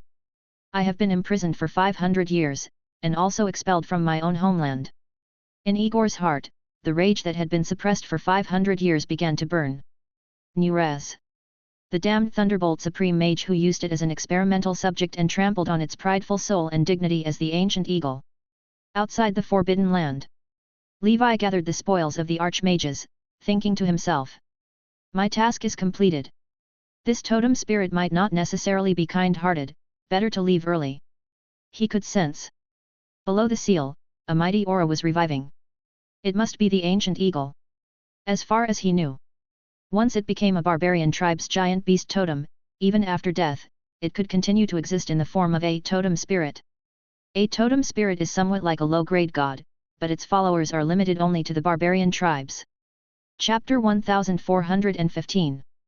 Through such means, the totem spirit could cling to life in the world for a while longer, at the cost of becoming a complete tool of the barbarian tribes. The barbarian tribe's spirit awakening, cultivation, battling, and city defense, all required its shelter. To some extent, it could also be considered a symbiotic relationship. The circle of Ouroboros radiated intensely. The teleportation portal opened, and Levi stepped in, appearing thousands of miles away. He then used the Golden Light Realm and the Black Sun Compass, teleporting another 1,000 miles. Within the iridescent crystal, his spell power was completely depleted. Finally, the remaining void energy within his body flickered. After a series of actions, he had already left Ron City by more than 3,000 miles. Even if the primordial soul wizard arrived, it would not be possible to perceive him from such a distance. That sense of danger had finally faded. His hermit rune flickered, and he swiftly flew toward the northern territory. Before long, within the Magic King Forbidden Land, a powerful and domineering aura burst forth from the breach, soaring into the sky. The eagle's cry that could pierce clouds and shatter stones resounded throughout Ron City. An ethereal blue-hast eagle with a wingspan of hundreds of meters tore through the broken ceiling array. As it appeared, the tumultuous wind elemental power began to stir. For a moment, in Ron City, fierce winds prevailed, with sand and stones flying everywhere. "Nurez, come out!" The blue-hast eagle spoke in human tongue, its voice thunderous, echoing throughout the city. "Damn it, the evil spirit of the barbarian tribes has been released. Run for it!" Within Ron City, the archmages were so scared that they directly abandoned the city and fled. The mortals had become numb. On this day, they had experienced a terrifying thunderstorm, apocalyptic flames, and now a blue-hast eagle. Why was it so hard to stay alive? Suddenly, a powerful level 6 aura swept through. "Audacious evil spirit, meet your demise." The heavens and earth changed color in this domain. The ancient eagle unleashed tens of thousands of wind blades towards that aura. However, they were all blocked by a heaven-piercing and earth-penetrating curtain of water. An archmage clad in a blue robe appeared with a solemn expression. He was the Nujiang Dharma King, one of the 2 archmages of the water element. He was among the new generation, having reached level 6 less than 100 years ago. The ancient eagle asked, "Who are you? Where is Nurez? Have him come out. I do not fight with nameless individuals." The Nujiang Dharma King replied with a cold laugh. "Ancient eagle, if you were at your peak, I would be no match for you. But now you are nothing more than a mere totem spirit, and you still dare to spew such nonsense in front of me."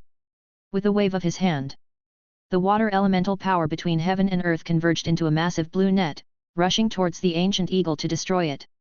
Overwhelmed with anger from being sealed for too long, the ancient eagle regained its calm. It stirred up gales and collided with the giant net while transforming itself into a swift blue wind and quickly made its escape. The Nujiang Dharma King did not pursue. A centipede does not topple over even when dead. There was no need for him to risk his life for the affairs of others. After all, by making a special trip as a friend of the Thunderbolt Supreme Mage, he had already done his utmost duty. On this day, Ron City was destined not to be peaceful. The esteemed city of the Law King had been disturbed by a foreigner, creating such a commotion that, once it spread, it would surely shock Io. Who knows how much later? In a wasteland thousands of miles away, Levi entered the Holy Grail. After the great battle, the Lehu was covered in wounds, on the brink of death. Her beautiful eyes looked to her master, where she saw the killing intent in his eyes. She murmured, "Master." Levi replied softly, "From now on, I am no longer your master. Lehu, you are free." With a sad smile, Lehu closed her eyes. "Thank you, master." With a swift motion of his hand, Levi ended her life. The short-lived role of Lehu as a tool had come to an end. Levi waited for a while, but the Supreme Eye didn't appear. Just as he expected, within the ancient Banyan fairyland, this divine weapon had no signal. Jokingly, even the dark ancient tower had no signal in here, how could it? Levi sighed as he looked at Lei Hu's corpse. If you were just an ordinary wizard, I might have spared your life, but you are a mage. All mages in this world are intricately linked to the Supreme Archmage. The Supreme Eye is even watching over all of Io. Within this ancient tower, I can't afford to carry you with me all the time. Lei Hu would not be forgotten. Her soul would become a part of Leon, and her flesh would be devoured by Long to be turned into fertilizer. Fallen flowers are not heartless things, they turn into the nutrient-rich soil that protects the spring blooms. Levi began meditating to recuperate his energy, taking out his spoils of war to inventory them. Various resources and materials were piled high, there was no need for words. In addition, there were mage-related items, Dharma artifacts, supreme divine talismans, etc. With the one from Myriad Thunder included, Levi had now obtained 3 level 6 divine talismans. These items, connected to the Supreme Archmage, would not be used by Levi unless it was an absolutely necessary moment of crisis. Levi calmed his mind. Using the tea time round table, he contacted the staff at the Dusk Holy Temple and began to watch the recordings they had prepared of the 5th level. This was his essential task after causing murder and mayhem within the ancient tower.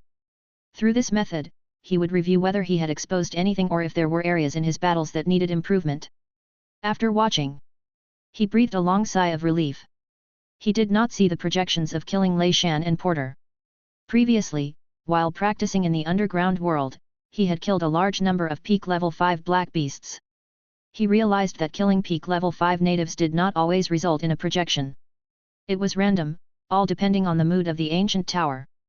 This is very good. I was worried that someone might associate Victor with the dragon abomination. Although with my current strength, plus various layers of concealment, it wouldn't really matter if I were exposed, but it is still better to remain unexposed. Chapter 1416. The Amethyst Light Sword killed unseen, and even with the Supreme Eye, unless Levi deliberately showed himself with the sword after killing people, like he had done after battling the giant deer, it would capture nothing. The only thing that appeared before the people of AIO was that signature Red Lotus Purgatory skill of the Dragon Abomination avatar. This skill was too conspicuous, it couldn't possibly go unnoticed. But that wasn't much of an issue. The Dragon Abomination acted without taboo, following its whims, unaffected by being discovered. The only one who might associate the Dragon Abomination with Lord Victor was one person. The Winged Tiger Barbarian King. After all, it was he who had sent Victor on this mission to release the totem spirit. But it didn't matter if the Barbarian King knew. Be it wizard or Dragon Abomination, to him, they were all foreigners. Go immediately to get the reward from the Barbarian King and then leave the Northern Territory, laying low for a while. After this battle, the Thunderbolt Supreme Mage might personally come after me, he thought. Having realized these things, Levi continued to fly toward the north.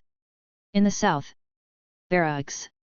The Thunderbolt Supreme Mage was surrounded by lightning, his gaze cold and voice deep. Lei Shan, Porter, and my Lei Hu. All dead, and Igor has been freed. Who could it be? He was like a silent enraged beast, on the verge of erupting. If it weren't for the war in the south, he would have rushed back to personally capture the criminal. After a moment of thought, he contacted the Supreme Archmage. The Archmage's phantom appeared before him, speaking coldly. Are you asking about the incident in Ron City? The Thunderbolt Supreme Mage's expression was respectful as he said. Supreme Archmage, may I ask what your Supreme Eye has seen? In the eyes of the Archmage, countless lights flickered. Through the perspective of Lei Shan's death, the Archmage saw endless thunderstorms and the shadow of a white feather dragon covering the sky and sun. Through the perspective of other Archmages' deaths, he saw Red Lotus obliteration and the familiar shadow of the red giant dragon. The Thunderbolt Supreme Mage's brow furrowed tightly. That damned demon dragon again. But how did Lei Hu die? The Supreme Archmage said. The demon dragon has obtained the Holy Grail and is in cahoots with Queen Banyan. He must have killed Lei Hu in the ancient Banyan fairyland. There are not many places in all of AIO that can block the perception of my Supreme Eye. So, besides Victor, you must also pay close attention to this demon dragon and capture him at all costs. The Thunderbolt Supreme Mage responded. Understood. As the phantom of the Archmage faded away, the Supreme Mage's expression showed a hint of fatigue. He was tired. Endless warfare, unceasing flames of battle. He hadn't yet captured Victor, and now that Dragon Demon, who brought blood and chaos, had reappeared in the world. These foreigners really lacked manners. Half a month later. In Saba City. Levi arrived at the location. Only to find that the black giant tiger that dominated the city was absent. It's probably related to that ancient eagle. Barbarian tribes did not operate as a unified front, and the winged tiger barbarian king certainly was not so benevolent as to save his brother tribe's totem spirit at great cost. Such actions must be driven by interest, but that was irrelevant to Levi. It wasn't long before he met the winged tiger barbarian king. The barbarian king was in high spirits, laughing heartily. "Victor, I really didn't misjudge you, well done. A single man, turning Ron City upside down, it seems I still underestimated you." Levi smiled and said. "The barbarian king flatters me." The winged tiger barbarian king said. "Since you've completed the task, I'll keep my word, take this combat technique. It's also a barbarian king level battle technique, far stronger than the Lion King battle technique I gave you last time. You're going to like it." He handed a cyan-colored book to Levi. Levi took it, and on it was written, "Eagle Divine Scripture." His heart stirred. Most likely, it was the inheritance of a barbarian king level battle technique from that brother tribe. Levi smiled gratefully and said, "Thank you for your generosity, Senior Barbarian King. I shall take my leave now, and I'll be in touch if needed." The winged tiger barbarian king watched Levi, as if he wanted to say something but then hesitated.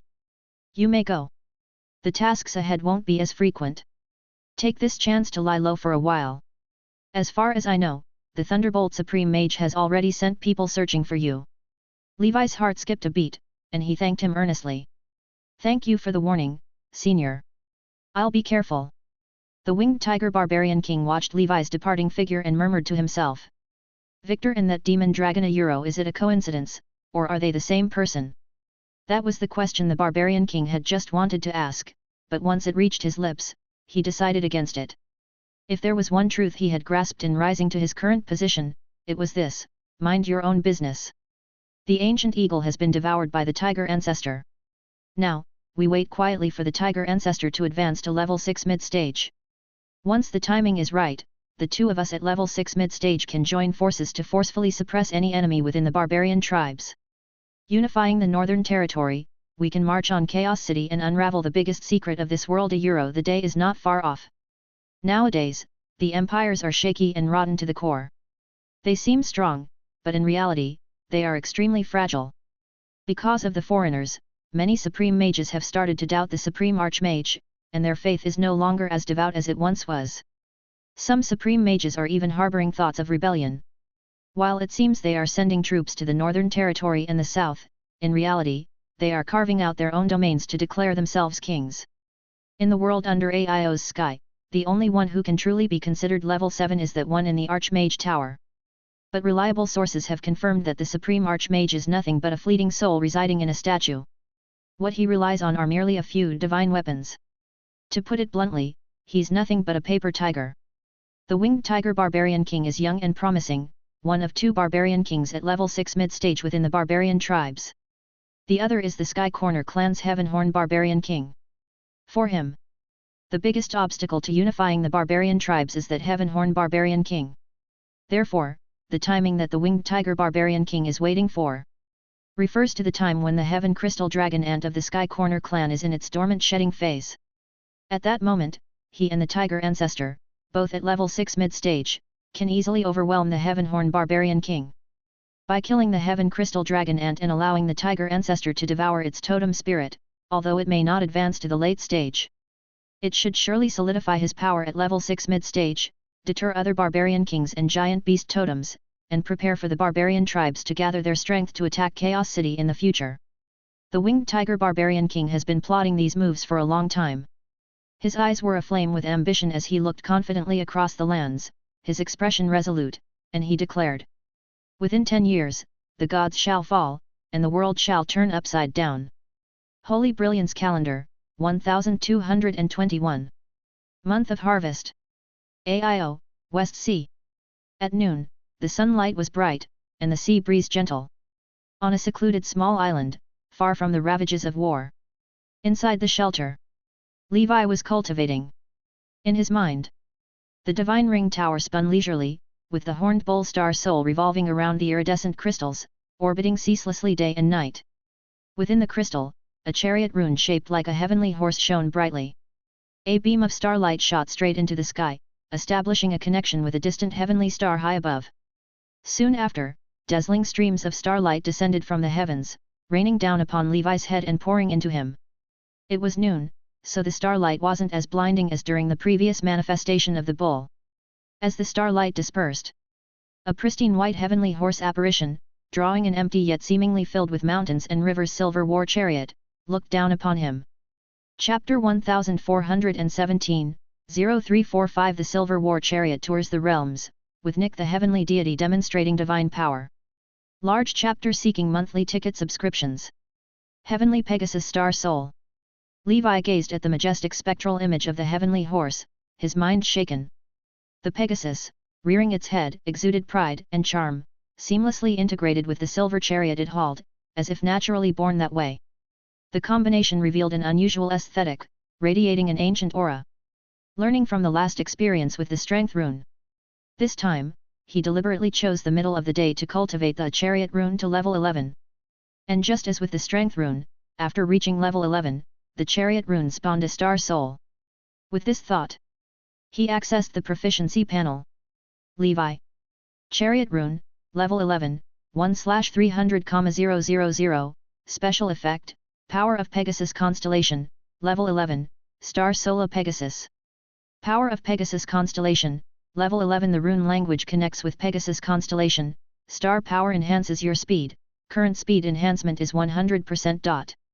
As expected, speed enhancement at 100%, I'm faster now, Levi muttered. Levi then clicked on Star Sola Pegasus to see what abilities this handsome Pegasus possessed. Star Sola Pegasus. Star name, Slate Neil. Justice, Victory, Pride. Star language, Speed. Level, 5. Ability, Silver Patrol. Silver Patrol. Legend has it that if one can tame the proud heavenly horse, one can control the chariot of victory, transforming into a silver sun to traverse realms and achieve widespread renown. Riding the chariot, you can move swiftly. Please note, Slate Neil never bows its head. After reviewing the capabilities of the Star Soul Pegasus, Levi looked at the proud Pegasus before him, eager to try. It seems that merely summoning this Star Soul is not enough, it must also be tamed. The Pegasus held its head high in an air of absolute dominance. Levi approached it, and it looked at him through its nostrils. Completely ignoring me. He leapt up, attempting to mount the Pegasus. Whinny! The Pegasus shrieked skyward. It lifted its forelegs high, stomping toward Levi. Though the Pegasus's star language is speed, its strength is also terrifying. With a thundering crash, beneath the pounding hooves, Levi's shelter was abruptly shattered. The entire island trembled. Good, full of spirit. Levi's arms bulged with swollen muscles, bursting with tremendous power. With his arms, he blocked the Pegasus's crushing hooves, his brilliant golden dragon armor flickered wildly. Then, with a fierce thrust, he nearly toppled the Pegasus. Seizing the opportunity, Levi suddenly leaped and clung to the Pegasus's neck, his thick arms firmly gripping it. The Pegasus shrieked and dashed forward, its speed so fast it became a silver phantom. Levi felt the wind whipping past as the power of the Crimson Emperor Dragon began to surge within him. He manifested the Flame Dragon's true form, donned the Crimson Emperor Dragon armor, grabbed the Crimson Dragon slash, and mounted the beast. The Pegasus still held its proud head high, charging straight forward. The sea exploded in places, towering waves sweeping up with terrifying force. They flew for who knows how long. Soon, Levi's spiritual force grew weary, barely sustaining the heavenly Pegasus Star Soul. Eventually, the spectral image of the Pegasus slowly vanished. I refused to believe this.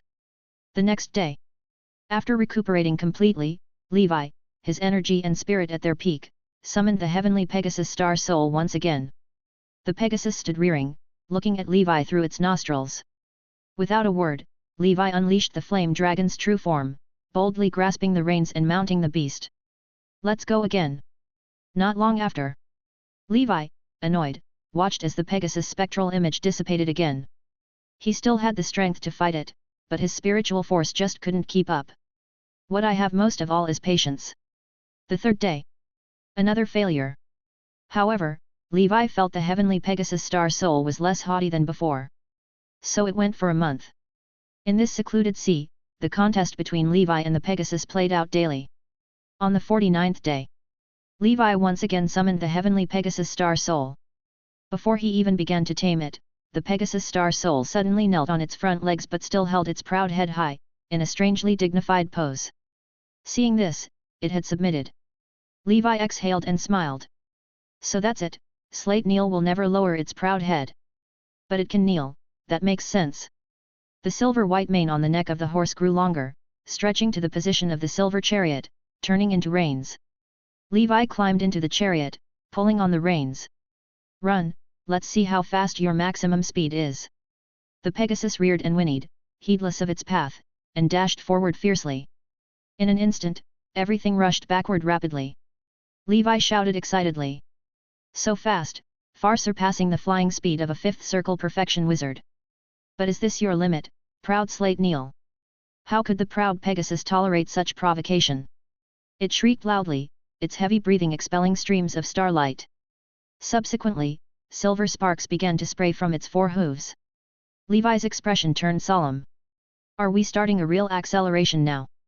The next moment, the horse trod on the void, shattering the clear mirror, and amidst endless sparks, a passage through the void appeared. The Pegasus leaped into it, along with the chariot, transforming into a silver light, and vanished. Levi murmured in his heart. Space travel. He also possessed the power of the void inside him. So, he was quite familiar with this. Based on his own tests, generally speaking, it involved consuming the power of the void inside him to travel through space. With his current strength, he could travel up to 100 miles in one extreme effort and could perform up to 10 consecutive flickers. Chapter 1418. However, looking at the heavenly horse, it didn't seem to stop there. In the boundless void, silver light streaked across like a shooting star. Around the chariot, there was a layer of starlight energy shield, seemingly able to protect the people inside. Soon, Levi felt that his spiritual force of over 800 points was about to be exhausted. He quickly had the heavenly horse leave the void and return to the sea. The heavenly horse and the chariot turned into starlight and dissipated, leaving only Levi alone. Void teleportation had no reference point, it was impossible to ascertain the distance traveled. Using his own void travel ability as a standard, he estimated that the heavenly horse had just traveled around 1,000 miles in one breath. Thus, he began to head back. After flying out 1,000 miles, he realized something was amiss. He hadn't seen the island. Levi's expression changed. How far did this heavenly horse teleport? He continued to fly forward with patience. After an unknown amount of time, he finally saw the island where he had been in retreat. He was overjoyed and murmured. Good heavens, the heavenly horse teleported 3,000 miles in one breath. Isn't that even better than an ordinary sixth circle primordial soul wizard? Primordial soul wizards also consume spiritual force when they perform void teleportation. The further the teleportation and the faster the speed, the greater the consumption. It's not as if one could teleport infinitely within the void. It's only that, with the improvement of cultivation realms, the frequency and distance of teleportation will gradually increase. Therefore, for primordial soul wizards, void teleportation is a combat and escape blink technique, rather than a regular travel method. Levi wasn't sure about the maximum distance a sixth circle wizard could teleport in one breath, but it certainly wasn't as exaggerated as 3,000 miles. And those top-grade wizard tools endowed with void teleportation capabilities, the furthest they could go was the circle of Ouroboros's 1,000 miles. Others were mostly tens of miles, at most a few hundred. These top-grade wizard tools often require several days of cooldown time to start with. As expected of the heavenly horse, no wonder it's so proud, it indeed has the capital to be proud. With this skill, as long as I am prepared and summon the heavenly horse in advance to teleport away in the void before a primordial soul makes a move on me, even a primordial soul can't catch up to me. After one breath, I will already be 3,000 miles away. Then I can just pick a direction at random and use a top-grade wizard tool or my own void travel ability to flee. What can a primordial soul do to me? With that being said, Levi's ability to preserve his life against primordial souls greatly improved. Of course, all above is under ideal conditions. In real combat, when truly facing a primordial soul, he might not have the time to summon the heavenly horse before being fancifully beaten by all sorts of means by the primordial soul. So using the heavenly horse to avoid a primordial soul requires careful planning beforehand to carry it out smoothly and fluidly. If one step goes wrong, it could mean death. No, what's wrong with me lately, always thinking about challenging the authority of primordial souls, Levi, you're getting carried away. Such dangerous thoughts should not be entertained. In the blink of an eye. Half a year hastily passed. Holy Brilliance Calendar 1222, Month of Flowers. On a deserted island in the West Sea. Levi was cultivating alone. He heeded the advice of the winged tiger barbarian king and began to lie low. The barbarian king battle skills he now mastered already numbered 3, with over 10 ordinary combat techniques, which were completely sufficient. To learn more would be biting off more than he could chew. He didn't return to Dragon Palace Island because there were too few transcendent creatures. This sea area was relatively rich in resources, allowing him to have the Shell Demon clan find extraordinary shell creatures to repair the ancient Shell Palace. On this day, Levi was practicing combat techniques, his movements swift and agile like a divine bird. As he swung his longsword, it seemed as if the wind between heaven and earth was heeding his command. The combat technique he was cultivating was the recently acquired Eagle Divine Scripture. This combat technique, like the Warlord Catalog, was divided into 9 levels. The first 3 levels, Fledgling Takes Flight, Eagle Stage, Eagle's Claw Probe. The middle 3 levels, Eagle Striking the Sky, Eagle Soaring Over the Sea, Soaring. The upper 3 levels, Rock Ascends to the 9th Heaven, Rock's Mighty Sweep Across the Skies, Boundless Future. In 1 year, Levi had mastered the first 3 levels. Levia Euro A Euro A Euro A Euro A Euro A Euro A Euro A Euro. Eagle Divine Scripture, Level 4, 1/20,000, Special Effect, Fledgling Takes Flight. Fledgling Takes Flight, by harnessing the momentum of wind, greatly enhances agility and attack speed. The ingenuity of Eagle Divine Scripture was not inferior to the Warlord Catalog. Moreover, it too could harness the profound and mysterious momentum. In Levi's view, this was akin to the way primordial soul wizards harness the power of heaven and earth elements, with a touch of ingenious resemblance. Of course, the two are fundamentally different and their power is incomparable. Yet, their intentions are quite lofty. Warlord Catalog and Lion King Battle Technique emphasize on strength and dominance, while Eagle Divine Scripture focuses on speed and agility. There's one thing they have in common, the use of various momenta. The way of momentum is the essence of the barbarian battle techniques. The first 3 levels of Eagle Divine Scripture are the foundational skills, corresponding to movement, perception, and attack, referred to as the Eagle Stage. And the middle 3 levels represent the beginning of flight, like a true divine bird, battling against the sky and the sea. Ultimately, the divine bird soars straight up, transforming into the rock. In the world view of the barbarian tribes, among all birds of prey, the rock is supreme. It is their mythical divine bird, similar to the divine bird Maya from some other cultures. After practicing Eagle Divine Scripture, Levi didn't rest and, powered by adrenaline, began to practice other combat techniques. Years of cultivation. His Warlord Catalog was still being refined at the 5th level. Chapter 1419. The Lion King Battle Technique and the Eagle Divine Scripture have both just begun to step into the 4th layer. For him, the first 3 layers of the Barbarian King level battle technique were as easy as eating and drinking. But starting from the 4th layer, the difficulty increased, requiring long periods of polishing. His self-created Heavenly Dragon Sword Codex had also developed the 2nd layer recently. Levi's power of the Golden Snake coursed through his body as the Crimson Dragon Slash was unleashed. As the sword danced, a sinuous and winding golden snake appeared, forming an airtight sequence of sword moves that protected Levi within. In the sky, 3 alchemical creatures simultaneously launched attacks on Levi. Wind blade, water arrows, and flames were released, the momentum horrifying. Even a 5th circle perfection had to be cautious in handling them. Yet under Levi's sword moves, each was neutralized. Not only that, most of the attacks were repelled by the sword moves, blowing the alchemical creatures in the sky away. Without using a protective force field, relying on combat techniques alone was enough to give Levi a strong defense. This is the 2nd form of the Heavenly Dragon Sword Codex. Golden Dragon Soaring Sky. This is a swordsmanship of defense, a swordsmanship of deflecting. It's about overcoming hardness with softness, substituting defense for offense, and looking for opportunities to attack while defending. When the moment is ripe, use the thunderous approach of Crimson Dragon in the sky to slay the enemy with a single strike. The combination of both was flawless. After training the combat technique, Levi gazed into the distance. Riding on the backs of black lotus beasts and a host of alchemical creatures, the Shell Demon clan returned, laden with all kinds of extraordinary shells. The Shell Demon mistress, barefoot, laughed joyfully and said, "Lord, in a few years, we'll be able to repair the ancient Shell Palace." The extraordinary shells typically weren't strong, but their abilities ranged widely. Releasing flames, explosions, electric currents, frost, sound waves, poisonous fog, lighting, invisibility. You name it. Black Lotus beasts even captured a level 5 thunder shell containing lightning shell pearls. Extraordinary shells of rank 5 were treasures all over. Shells and pearls were excellent materials for weapon refinement. Watching the Shell Demon clan's busy silhouette, Levi lazily lay on the ground, resting for a moment. Now, the upheaval of Io is about to escalate, and level 6 experts are starting to enter the fray. The barbarian tribes have an Ice Phoenix spy infiltrating the Sky Corner clan, secretly scheming for the Heaven Crystal Dragon ants. On the demon race's side, the Mind Flayers, following the Green Demon King, can also access first-hand information.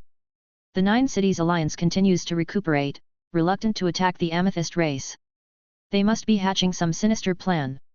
With Rust Sr. stationed at the White Robe Wizard Association, safety isn't an issue. The Blackstone Palace's Golden Absolutes race seems to have vanished. Other top wizard organizations are all scheming for their own benefits amid the years of turmoil. This Io continent is about to face its final celebration. After the curtain falls, this ancient tower will surely close too. Lost in thought, the exhausted Levi fell into a deep sleep. Add latest chapters at freeobnovlo only. Month of the Furnace. Sea of Stars. Fire Dragon Island. Inside the weapon refinement room, Holy Infant gazed at 3 alchemical creatures before him. Earth Rock Turtle, Earth Vein Snake, Earth Dragon Child. Earth God, Fusion. Accompanied by a burst of earthy yellow light. A reptilian beast with a dragon's head, a turtle's body, and the tail of a snake made a radiant debut. This thing looks a lot like the black tortoise from my previous life. The Holy Infant mused internally. Of course, that was just a coincidence. The black tortoise was associated with the element of water. Whereas this huge turtle represented the earth elemental, a far cry from the other.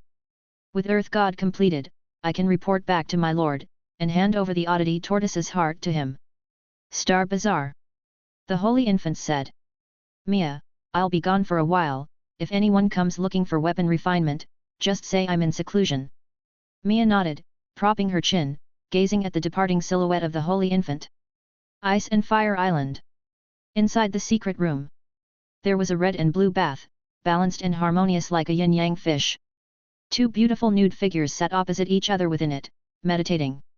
Suddenly, Alexandra opened her eyes, shooting a flame towards the void. Opposite her, Elsie did the same, her ice blue light meeting it. Ice and fire merged, their spiritual forces felt as if they became one. With their prowess increasing, the 2 women were delighted and said in unison. 5th circle perfection achieved.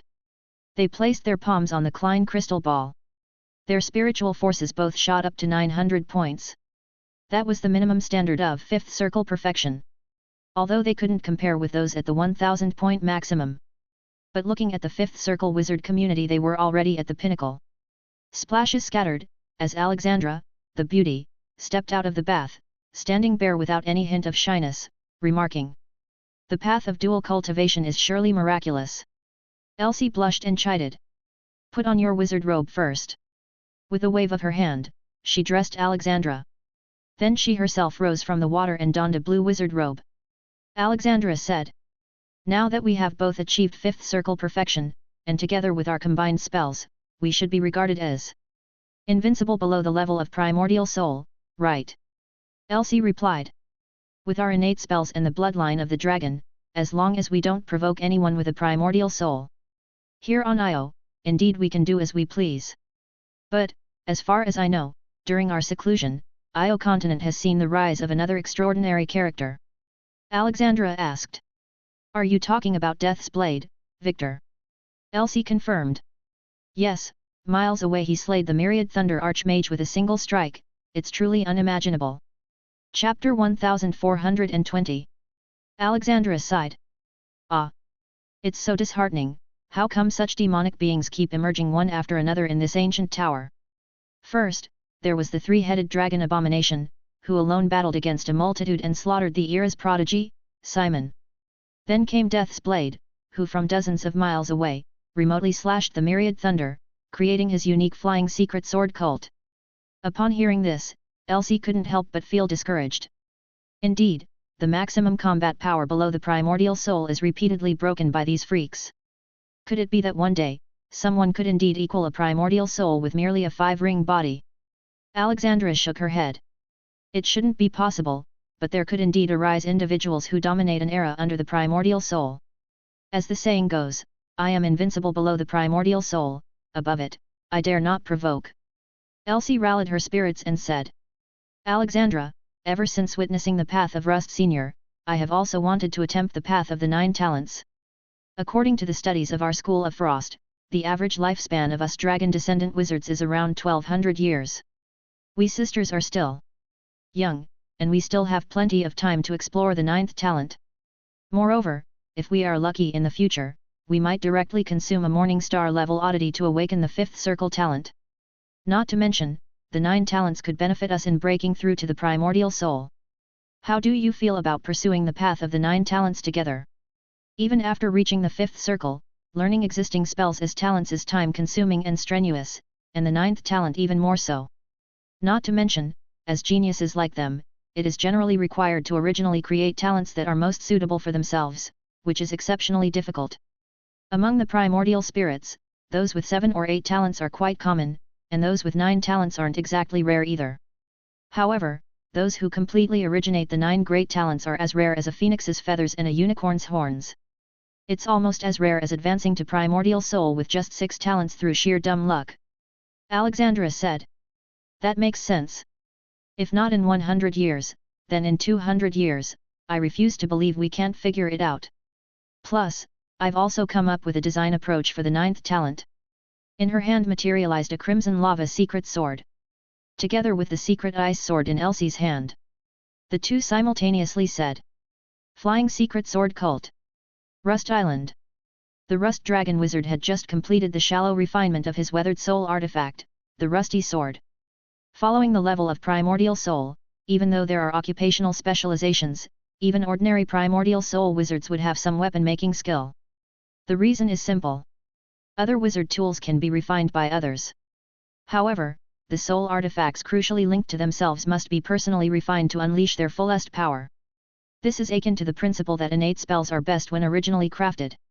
Fortunately, after enduring 3 calamities and 4 disasters, the embryonic form of the soul artifact is now set, as if crafted by a professional 6-circle artifact maker. Thus, the ongoing refinement isn't too troublesome, it merely requires time to polish. Now, the Rust Dragon Wizard's rusty sword was emanating a piercing cold light. With a single thought, he shot the rusty sword out. While the two women were still discussing plans, he, with strong execution, had already begun to implement the flying secret sword cult path. Once it traveled 100 miles, the rusty sword lost control and landed far away. With a flicker in the void, he appeared 100 miles away and summoned the rusty sword back. How did Victor manage it after all? With my primordial soul level spiritual force, I can only manipulate it for 100 miles, and the power is mediocre. My technique seems more like a typical thought-based control spell rather than Victor's lethal art. As a primordial soul wizard, he felt more keenly. Victor was extraordinary, truly a divine figure. The month of winter. On the deserted island. A stream of flame flowed down from the sky and landed on the ground. It was the Holy Infant. Levi had been waiting there for a long time. The Holy Infant placed the Earth God, oddities and other resources into a storage ring and handed it over to Levi. Levi handed the Dance of the Purgatory to the Holy Infant and said, "You should reconsecrate this top-grade wizard tool and give it a new face before using it. But it's best not to use it inside the ancient tower, wait until you've left." The Holy Infant nodded. Levi said, "There's no alchemy work for now, so continue crafting talismans and medications, and then head back." Silently, the Holy Infant turned into a streak of fire and departed. Levi internally commented, "Talking to oneself is quite interesting." Eagerly, he took the Earth God and returned to the ancient Banyan fairyland. 8 Heavenly Dragon Prison. Before Levi, 12 alchemical creatures were arranged in 4 groups. Earth God, Fire God, Wind God, Water God. He chanted an incantation. God Nick, fusion. Accompanied by a burst of dazzling light. The 12 alchemical creatures began to merge and assemble in various positions and movements. Levi remembered a classic animation from his past life. Form legs and feet, form torso and arms, I'll form the head. Soon. A 100-meter-tall alchemical creation resembling a ring of Pacific armor appeared out of thin air.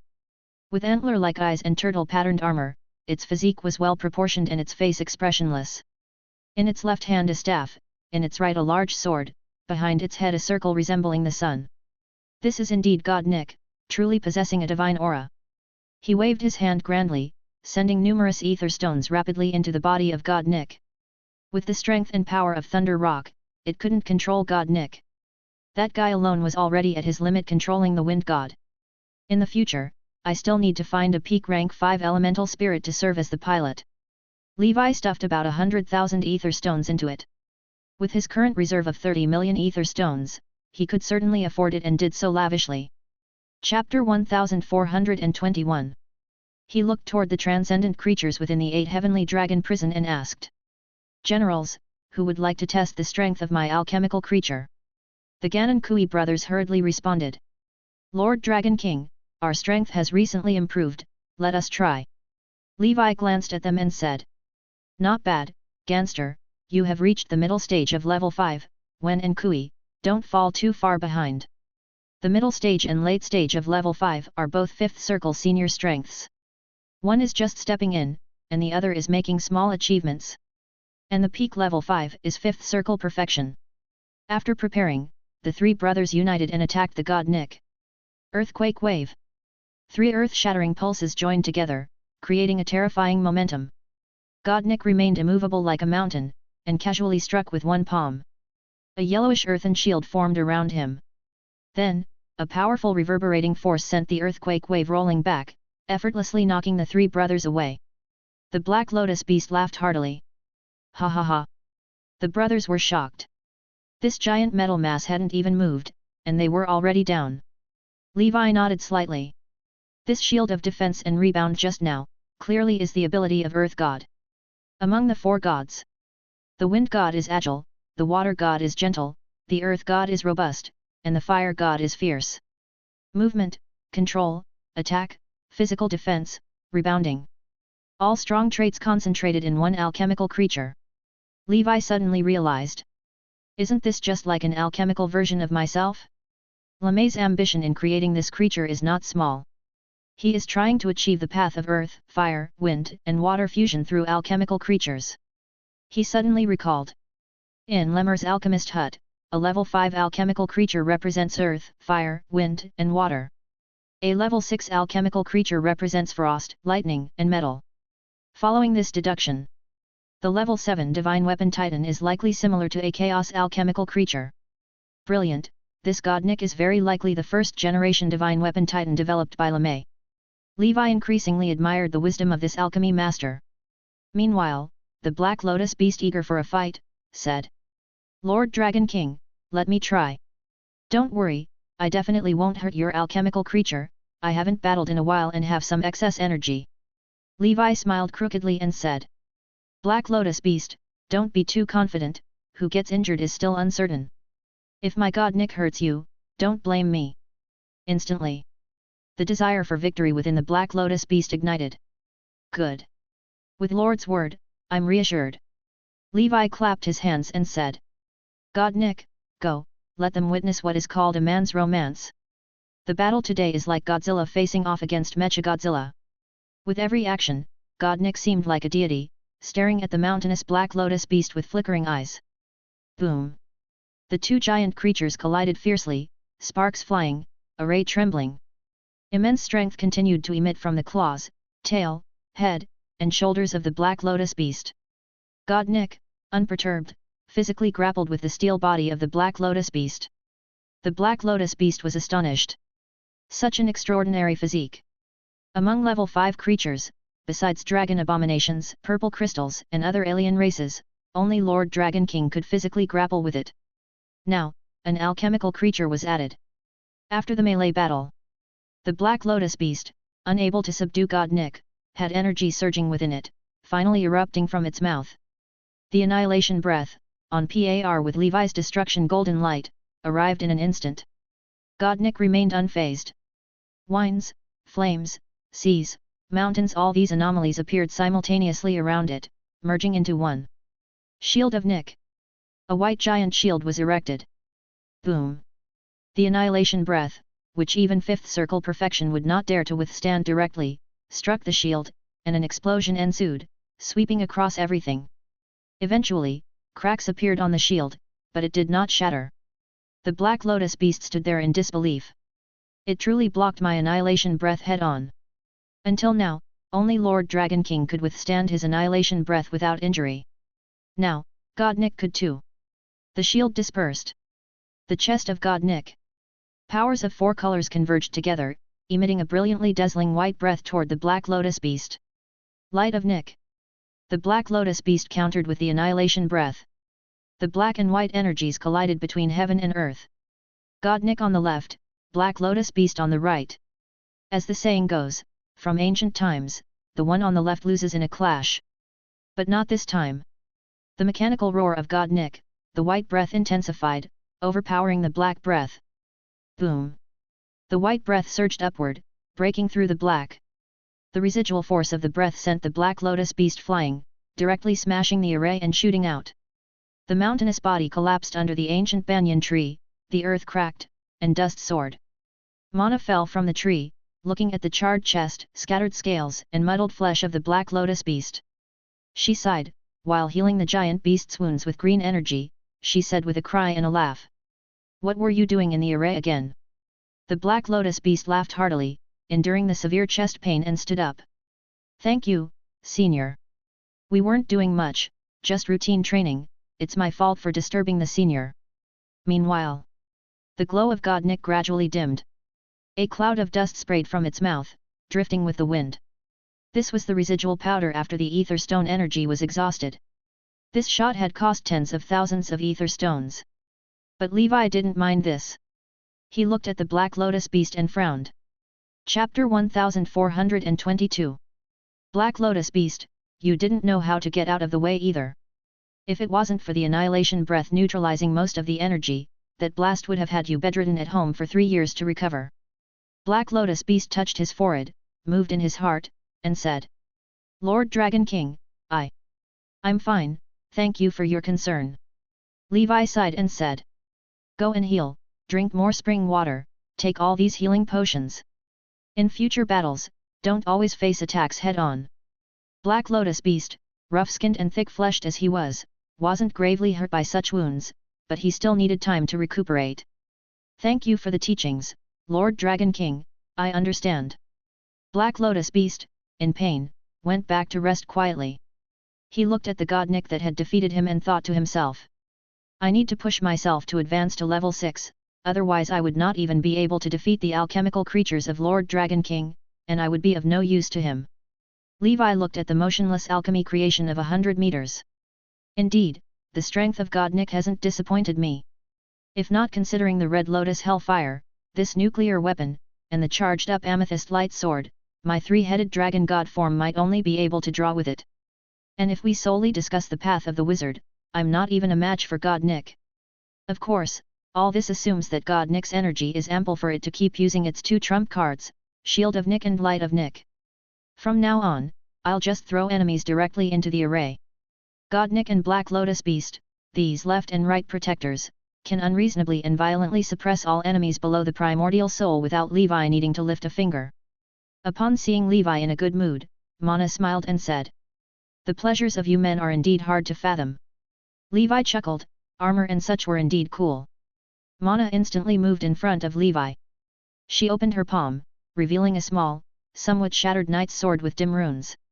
She said, "I have completely assimilated the divine tree power from the golden leaf, this object is its original form. It seems to be quite severely damaged." Levi smiled and said, "No worries, and thank you for your help, Senior. I might need to trouble you again in the future." Mana paused, then gently smiled and said, "No problem. Levi was about to go back to refine. From inside a tree hollow, a lively and cheerful voice emerged. Aya ran out, excitedly saying. Goddess sister, Island Master. I did it, I did it. Nowadays, Aya already had the appearance of a youthful girl, poised and graceful, combined with her doe-like eyes, giving her a quality reminiscent of a comic book beauty. Levi commended. Good job, 13 years of cultivation, and you've become an official wizard, living up to your special talent. Aya excitedly said. I can now communicate with the shadow plane and summon shadow creatures. Levi's expression turned serious, and he said. Show me. Aya nodded, she waved her magic wand and chanted an incantation. Warriors of the Shadow.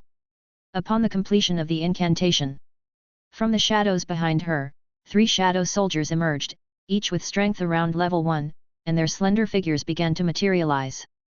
Aya seemed effortless, and she chuckled. How about that? With these 3 shadow soldiers, even if it's a senior first circle wizard, I can fight. Levi was taken aback but kept a calm expression and said.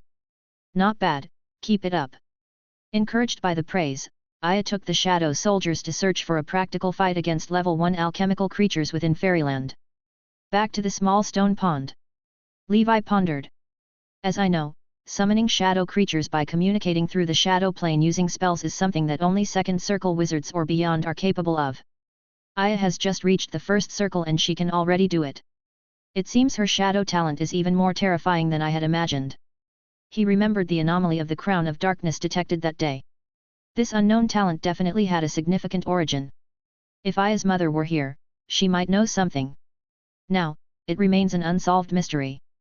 Levi set aside his distractions and began to refine the golden leaf oddity. Since the oddity was shattered, he could not determine its level. Everything had to be discerned after its refinement. In the blink of an eye. A month had passed. Holy Brilliance Calendar 1223, Month of Beginning. Dark Ancient Tower Calendar the 58th year. Perhaps because the oddity was broken, or possibly because its quality was not high to begin with, Levi quickly refined it. A warm current surged into his mind, merging into the iridescent crystal and marginally increasing its size. Within the crystal, a broken shadow of a knight's sword was faintly visible. It directly increased my spiritual force, that's an unexpected delight. Levi muttered as he opened the Klein crystal ball. Spiritual force, 860/1166. Spell power, 86,000. My previous upper limit of spiritual force was 1,150, this golden leaf increased it by 12 points in one go, even in a damaged state it's so much, its intact state must be a sky-grade oddity. Levi felt somewhat regretful. This incomplete oddity of unknown potential had 3 functions. First, it increased the spiritual force by 7 points, saving a year of hard cultivation. Second, it raised the upper limit of spiritual force by 12 points. Third, it slightly enhanced the power of metal faction spells. Hence, the power of his amethyst light sword was also slightly enhanced. Fourth, it slightly optimized the structure of his metal faction innate spells. On one hand, the functions of the incomplete oddity are weakened compared to its original state. On the other, it likely completely lost some of its functions. Even so, it had made Levi unexpectedly delighted. It seems, by hunting the Golden Absolute's race, he could possibly pile his spiritual force up to 1,620 points, pursuing the infinite primordial soul and laying a solid foundation for attaining the rank of Grand Wizard and even becoming legendary. Next, I need to prepare in 2 ways.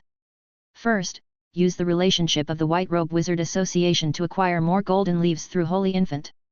Aside from me, other wizards probably can't refine and absorb it, so it should be of no use to them and they would likely sell it. But doing this must be done cautiously to avoid attracting attention from those with ulterior motives. Second, find out the whereabouts of the Blackstone Palace and devise a way to eliminate all golden absolutes of level 6 and below. However, I need to leave some alive to obtain the coordinates of the Golden Ancient Tree World and gather more intelligence. If there's a chance in the future, maybe I could go and see. Levi tentatively finalized an implementation plan. He looked into his mind. Inside the iridescent crystal, 10 condensed souls to the maximum had already been refined. I underestimated the difficulty of condensing the souls to the maximum. Even with the use of fluorescent illusion tree powder, it took over a decade to condense 10. Although that's fast, it still falls short of my expectations. No wonder even those called geniuses mostly follow the path of external force crystal shattering. Internal force crystal shattering is truly difficult, and my infinite primordial soul is even more like reaching for the sky. Levi was not discouraged. His lifespan was long, and now he even saw the dawn of reaching a 1620-point limit in spiritual force. There was absolutely no reason to give up. Levi felt that he would likely first become a level 6 knight, followed by a primordial soul wizard. Actually, that was also good. After becoming a level 6 knight, with his strength, he should be able to sweep through ordinary 6th circle wizards and firmly establish himself in the wizard world. At that time, he could easily pave the way for his primordial soul path, driving strength with strength. Having figured out all this, Levi took out the tortoise's heart and began refining it. Chapter 1423, 03463 Heads and 6 Arms defeat the demon god, with the strength to uproot mountains and retrieve the stone sword. Long chapter asking for monthly tickets and subscriptions. Holy Brilliance Calendar 1223, Month of Grass. Western AIO. Lake Sand Sea. This place was once a great lake, but overnight, for reasons unknown, it turned into expansive yellow sand. Beneath the yellow sand, an imposing underground palace stood here. In the center of the square, there was an irregular boulder. This was a newly discovered ancient ruin. A group of wizards from the Deep Blue organization were carrying out a joint exploration mission here. 6 top organizations had sent their teams. Geniuses like Snow Lotus Witch, Sea Aristocrat, Son of Hurricane, and others, arrived in succession. At this moment, everyone gathered around the irregular boulder. Embedded in the boulder was an ancient copper sword, displaying a dark golden hue. The copper sword looked ordinary and lacked intricate spell runes, as if it were merely a decoration. At this moment, the crowd formed a circle around the boulder. Anya, Phantom Witch, and others, watched from the corners of the crowd. Son of Hurricane Hades stood in the void, his body generating thousands of air currents that twisted around the copper sword. He attempted to use the force of the air currents to pull out the sword. But before it could reach the copper sword, the air currents were absorbed by the boulder in front of them, disappearing without a trace, like a clay ox entering the sea. The Son of Hurricane's expression darkened. Unconvinced, he conjured the classic spell Wizard's Hand and tried to grasp the copper sword. However, just as before, the spell almost failed upon approaching the boulder. After about 10 minutes of attempts, the Son of Hurricane left the place with a sour expression, saying faintly, "If I'm not wrong, the master of this relic has employed some kind of powerful forbidden technique on this boulder. Unless one's strength far surpasses his, it's very difficult to pull out the copper sword using spells. Those among you who don't believe me, feel free to give it a try." Clearly, he didn't want to be the only one embarrassed. After the Son of Hurricane left, Snow Lotus Witch stepped forward. The copper sword was clearly some kind of treasure, it was hard to walk away without giving it a try.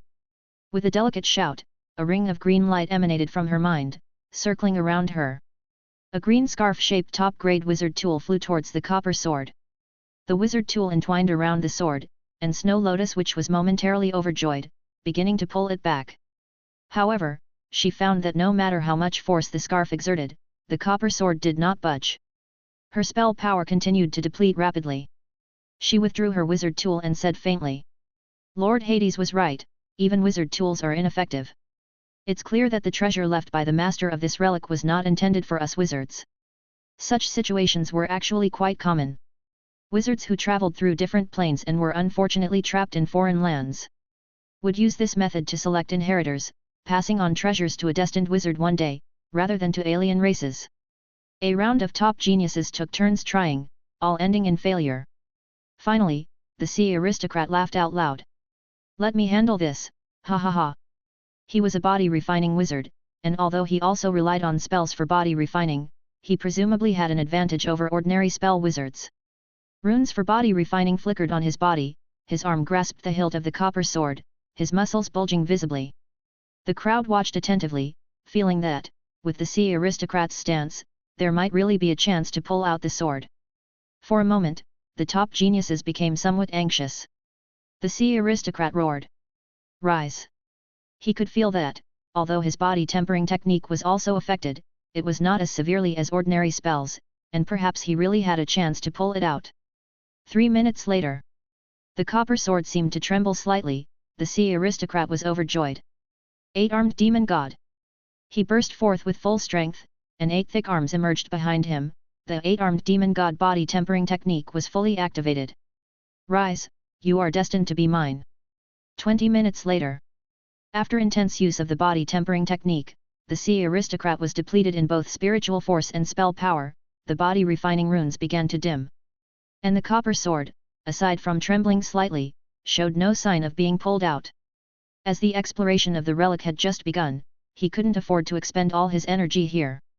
Damn, if only I had the body refining cultivation of 5th circle perfection, perhaps I might have had a chance.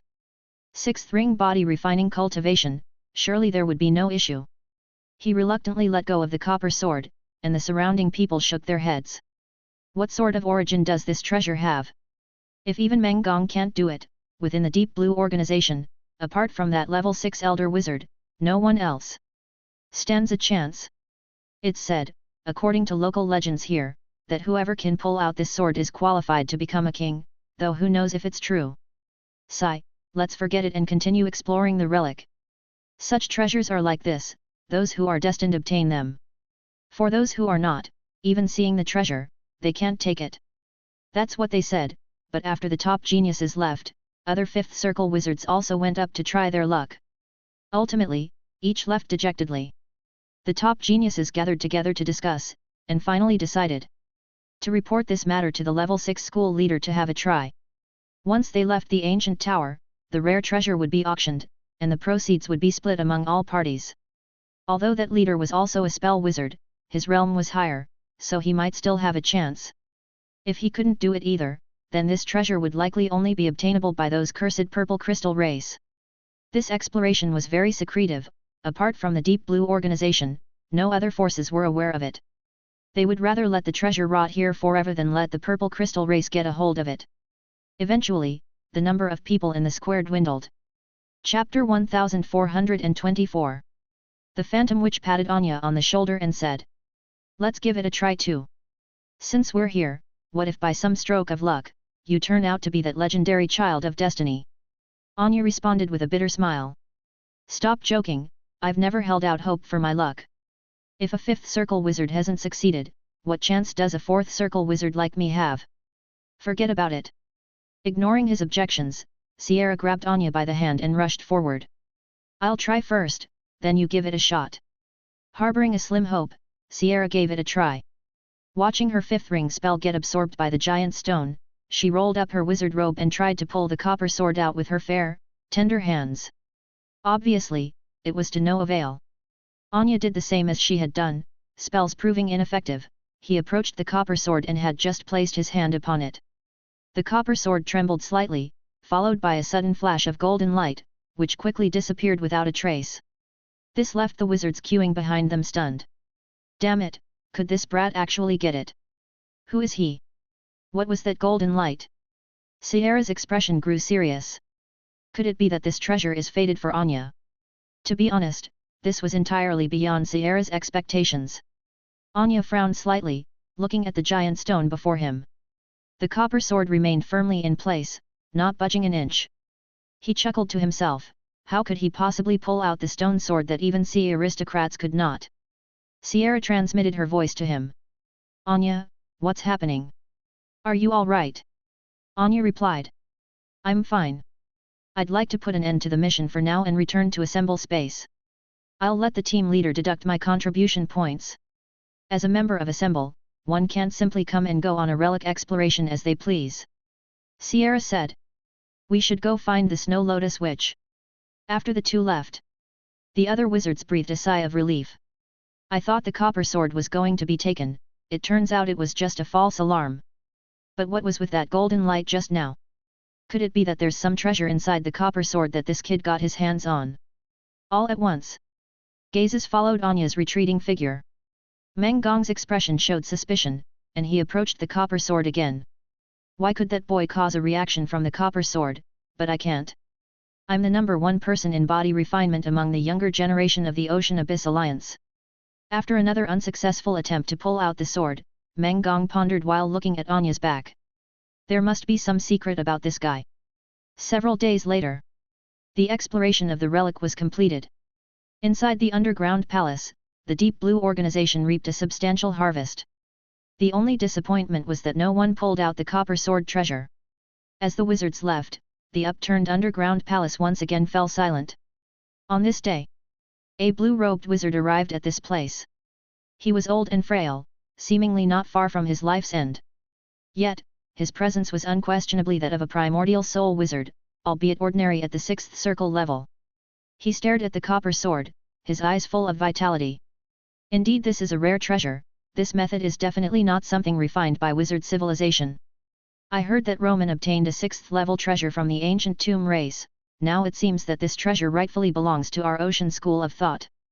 His sleeves billowed as spell power surged forth, and the power of water elements majestically gathered around him. A blue hand with a radius of a meter reached toward the copper sword to pull it out. Even the most ordinary wizard's hand spell, when wielded by a primordial soul wizard, bears earth-shattering might.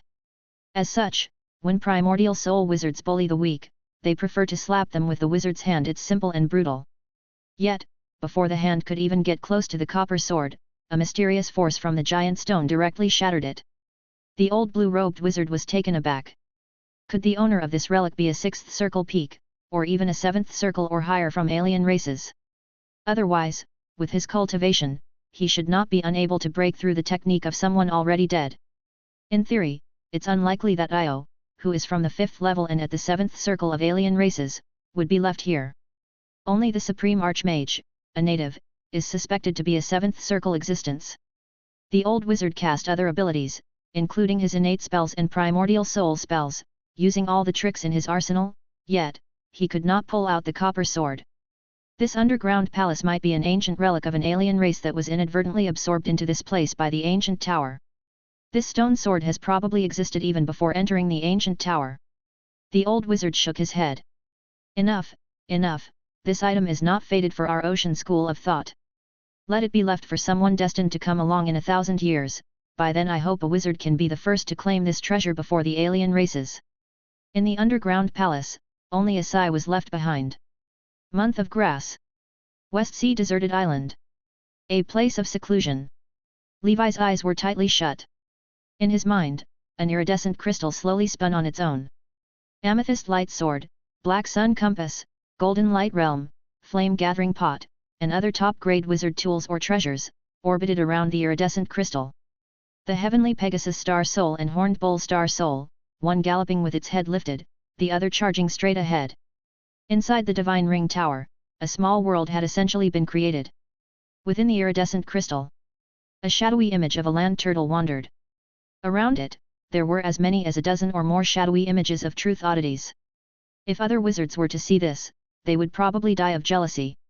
Others had trouble refining even a single oddity, yet this person has already refined more than a dozen. And among them were some oddities that appeared very advanced. In just a month or two, this oddity was fully refined by Levi. All in all, it was quite standard. It had 4 functions. First, it increased his spiritual force by 11 points, saving him nearly 2 years of arduous practice.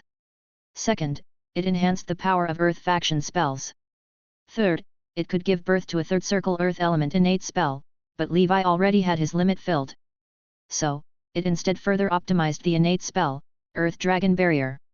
Chapter 1425. Fourthly, it greatly enhanced Levi's concealment and breath-hiding abilities, coupled with his hermit rune, significantly improving Levi's skills in stealth and self-preservation. What disappointed him was that this oddity did not increase the upper limit of his spiritual force, nor did it bring the eagerly anticipated companion spiritual creature. Indeed, human desire is insatiable. To have birthed 3 such rare entities as companion spiritual creatures is already defying the heavens, yet still I find it insufficient. He got up and entered the Holy Grail. Ancient Banyan Fairyland. The injuries of the Black Lotus beast had healed. With Mana personally attending to its healing, combined with Levi's meticulous care and its robust physical constitution, along with the spring of immortality water, among other things. A mere flesh wound, nothing serious. Inside the tree hollow, Aya's dedication to cultivation was no less than Levi's, either meditating or practicing spells. Her shadow talent, which Levi called Crown of Darkness. In an attempt to study what exactly Aya's special talent was, Levi consulted a vast amount of information, to no avail. He even asked Flower Knight, she had never heard of it either.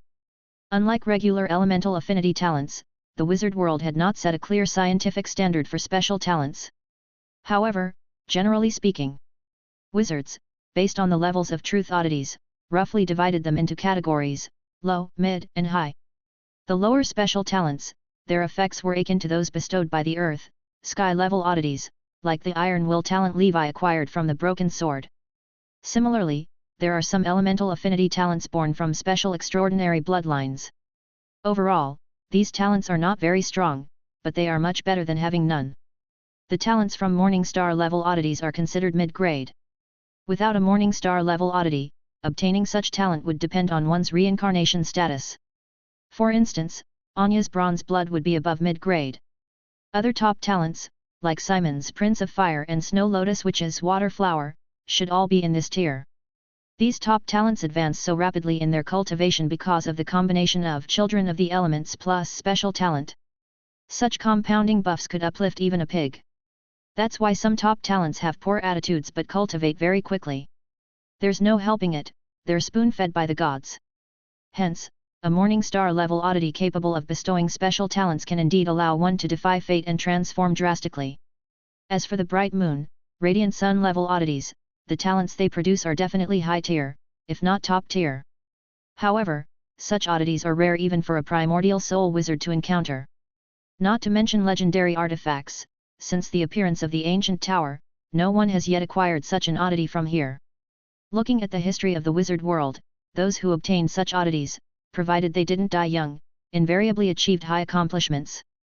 Levi suspected Aya's special talent could very likely be a high-tier talent.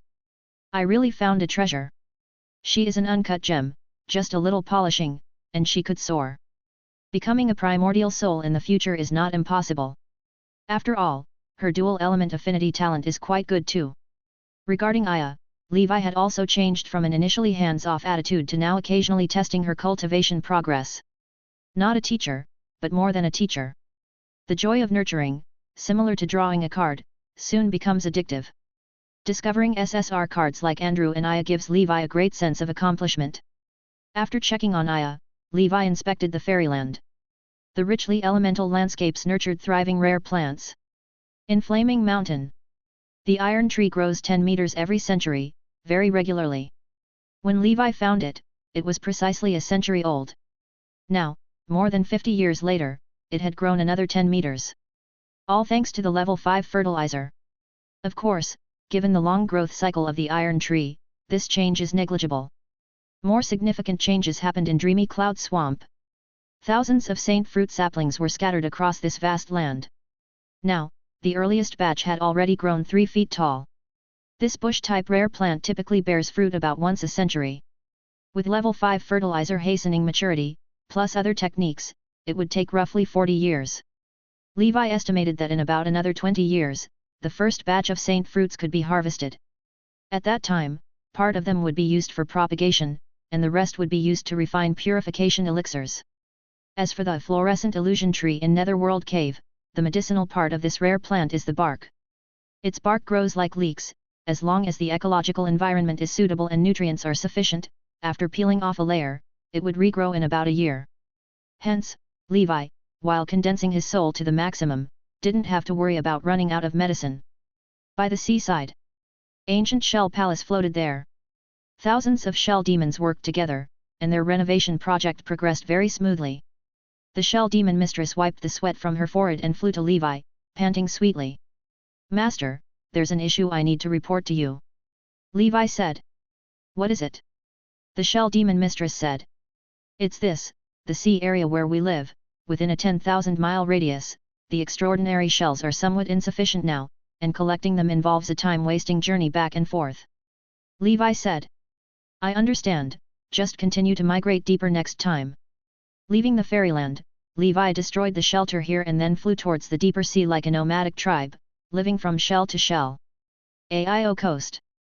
Deep Blue Organization Headquarters. Anya's residence.